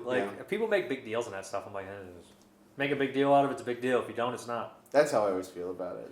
I noticed. Did you want to talk anything else about the movie? I did want to bring up, because we glossed over it a little bit, but I just want to bring up the music because I actually made a boo-boo. I fucked up because when I started making the movie, because it had that documentary style to it, I was like, this doesn't need music. Ooh. Yeah, I was like, well, it doesn't need it. And then I edited the movie all together, and I was like, oh shit, this needs music. And when Mike's Society's Ugly Sons score, their song comes on at perfect times, and it's so memorable. Well, and then Jason Kaufman, his stuff's good too. Pleasure Craft, who actually did the score part of the movie, he kind of saved my ass because he's a producer on the film. He's also our marketing guy. He helped the movie out immensely. He also made House Sitters. He did. He made a really funny movie called House Sitters that you should watch. That I made a puppet for. He's a great guy. He's been super helpful. He's still helping with the movie, still getting it out to festivals and stuff like that. He's doing a lot of work, and I really appreciate him. But he came in 11th hour and was like, all right, I'm gonna make music for this, and he made all the all the like themes and things like that. Synthy stuff when the books like. I noticed that this time around a lot. I was like, oh, that's good stuff. Yeah, that's all him. That's all Pleasure Craft, aka Jason Kaufman. And I think that honestly, a big part of movies that this music, you gotta have the good, and you gotta have original score on indie movies. It goes a long way for me. Sure for does. me, it does. Yeah, for sure. And my movie is a piece of junk, but I was like, like cheat wise, you know what I mean? Like I was like, I gotta get somebody to make some music, and it's gotta be original. You know, most of it has to. You can use here and there, but a lot of it should be original. Yeah, there's little like stingers and builds that I use that are stock, but all the actual like scores and themes, you know, like I mean, I was just like, you know, it was getting down to the point where I was like, I gotta get this out to the Kickstarter backers, and so I would just tell Jason, I'm like, Jason, I need a theme for when they go to the ghost place. I need a theme for when Carol Ann and Lennon, I need a love theme for them. Yeah. And like I need a Gretchen theme. Like I need all this stuff, and he just made me all these themes, and then I like plugged them in where they needed to go. I'm not very good with buns. that was a good joke too. If anybody's seen it, you get it. Because you don't expect that to happen. I don't want to spoil what it is, but because it's like, oh, we're doing that, and it comes just once too. It's perfect. Just one time. I was wondering we're done talking about the movie a little bit. I wanted to know, you've had a lot less projects this year, or in recent years than you used to put, what, 5 or 6? Yeah. Are you focusing on more like a bigger movie a year now, or? Yeah, so I mean, I have stuff that I'm still working on finishing, like several things like Rip, Don't Answer the Door, Neon Doom, Torment 3 will be coming out pretty soon, and there's even a couple others, smaller things. So I have stuff in the back catalog to finish, and I'm working on those. But yeah, I've kind of like, I basically got to the point where, you know, I'm 34. I'm going to be 34 in 2 weeks, and I've been doing this for 10 years, and I just do not have it in me anymore to make like these like $500 to $1,000 little micro budget movies real fast where I'm not sleeping and I'm like, and you know, I just don't have it in me anymore. And so it was kind of like, I kind of like held my own career hostage with Slaughterhouse Slumber Party, where I was just like, I'm not making this unless I get the money that I need to make it. We probably still needed more money than we raised, to be honest with you. It was still really difficult, but it was the biggest budget I've ever had. And that's kind of going to be the way going forth. It's just like, these are the movies I want to make. These are the projects I want to make. And if I don't get the cash to do them properly, I'm not going to like kill myself making them for $1,000 anymore. So it's just one of those things that's like growing up as a filmmaker and trying to move into the next stage of my career. So it will be, you know, fewer but bigger projects, I think, going forward. Nice. We got a bunch of those decent sized projects in the can already. Yeah. They're all decent sized, right? Yeah. So. And to be honest with you, like, you know, I think I could probably make, at this point, I could make Slaughterhouse Slumber Party movies until I died and be really happy. I'd be happy watching If I was just the Slaughterhouse Slumber Party guy, I would probably be okay with that because it was really fun to make. It was enjoyable. Thanks, man. Any future projects? What's next? So right now I'm working on... You just kind of went through it a little bit, but you know. Yeah. I do have those projects that I'm working on. The next big one, hopefully, will be the Puppet Monster Massacre remake, which I'm writing with Seb Godin. He's my writing partner because I wanted to get a fan to help me write. Yeah. Because, well, Seb started as a fan. Now he's my buddy. But he started as a fan of my stuff. I wanted to get a fan to help me write, so I didn't George Lucas myself and like write a script where I didn't understand what people liked about the original movie. And so it's Puppet Monster Massacre. It's the same title, the same core concept, monsters in a mansion and kids going to the mansion, but everything else is different. That's cool. It's a whole different ballgame. It's not like each moment is recreated. And it'll be an interesting experiment if I get to make it, to see this is where I was as a filmmaker 10 years ago, and here I am now with like the same movie, the same concept, but compare these two and see what they look like. And the effects will be different, everything like that. Yeah. That'd be pretty cool, man. Yeah, I hope it works out. We have to raise the money, so we'll see. You got anything to plug? Just my Patreon. If people want to go to my Patreon and throw me a couple bucks, that Give helps. them some money. Give me money. Cheap sons of bitch. And also you got your YouTube channel. Yeah, I mean, the YouTube channel's been a little dead just because Slaughterhouse ate all my time, but there's some content there. I'm going to be doing more hopefully soon. And yeah, it's really professional looking. More professional than this, for sure. Wow, yeah, but you're a machine, man. You put out like a weekly video, you're on the ball. I think quality suffers. Mistakes will be made. All right, man. man. I appreciate it. Yeah, Love the man. movie. I think Funny. I think it might be your best movie. I think it is my best movie. I honestly, I was like, I laughed, and then when I got teary-eyed, and then I rewatched it, and they had the same exact effects, the same beats and everything like that, and I even picked up on more of it. Well, I'm glad, man. And I was glad to get to review it, because I wasn't involved with the damn thing, too. Right, yeah. It's hard to... You weren't involved at all on this one. No, it's hard to look at something that you're involved with and say it's good or bad. You're like, I don't really fucking know. Yeah, and I haven't loved or felt this much pride in a movie since Puppet Monster Massacre. Yeah. This is the, I didn't realize that until now, where I'm just like, I'm so proud of this thing. I'm so happy that I got to make it, and I'm really excited for more people to see it. And how, I know this is stuff I should ask in the beginning, like, how much did this thing cost? The on-screen budget is about $15,000. That doesn't include all the post effects you would put in that you had to pay somebody else to do.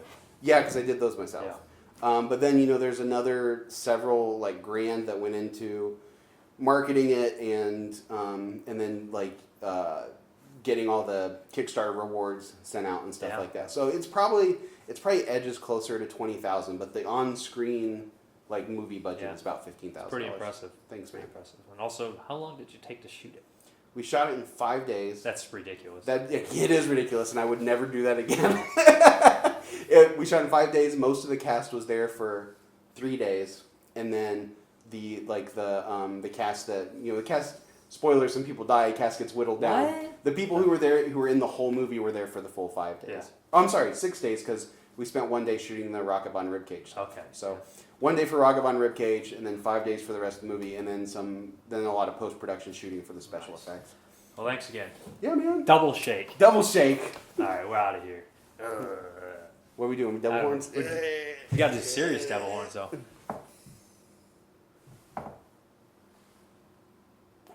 I don't look that serious. We're good. So this is Gretchen. This is a new friend of mine. I met her at Moon's bookstore. You want to help me keep an eye on the new girl? This is her first time at the Slumber party, and she's really cool, and everybody likes her. I don't like the cut of her jib. I'm an excellent judge of character. I got my eye on that bitch. I like these girls. They're nice. Not like my old friends. They were bad.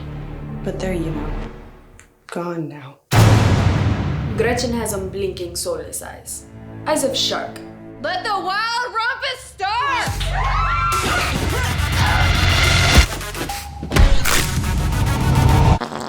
Yes! She's fucking dead, guys. I've never seen a dead body before. You get used to it. I farted on a dead girl? I saw her worshiping the devil. Gretchen was a practitioner of the black arts.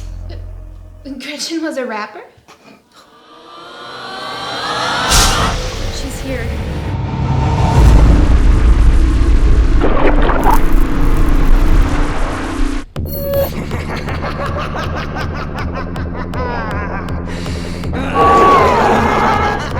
I'll have more souls before dawn, and I'll be that much closer to immortality. Gretchen, stop! Grobany, cool.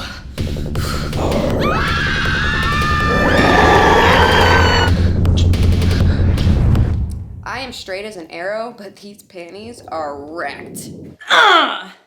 Get in there. What happened to you?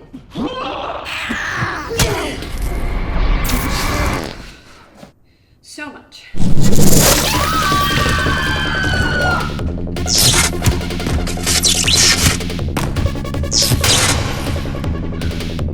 Come get some, you undead bitch.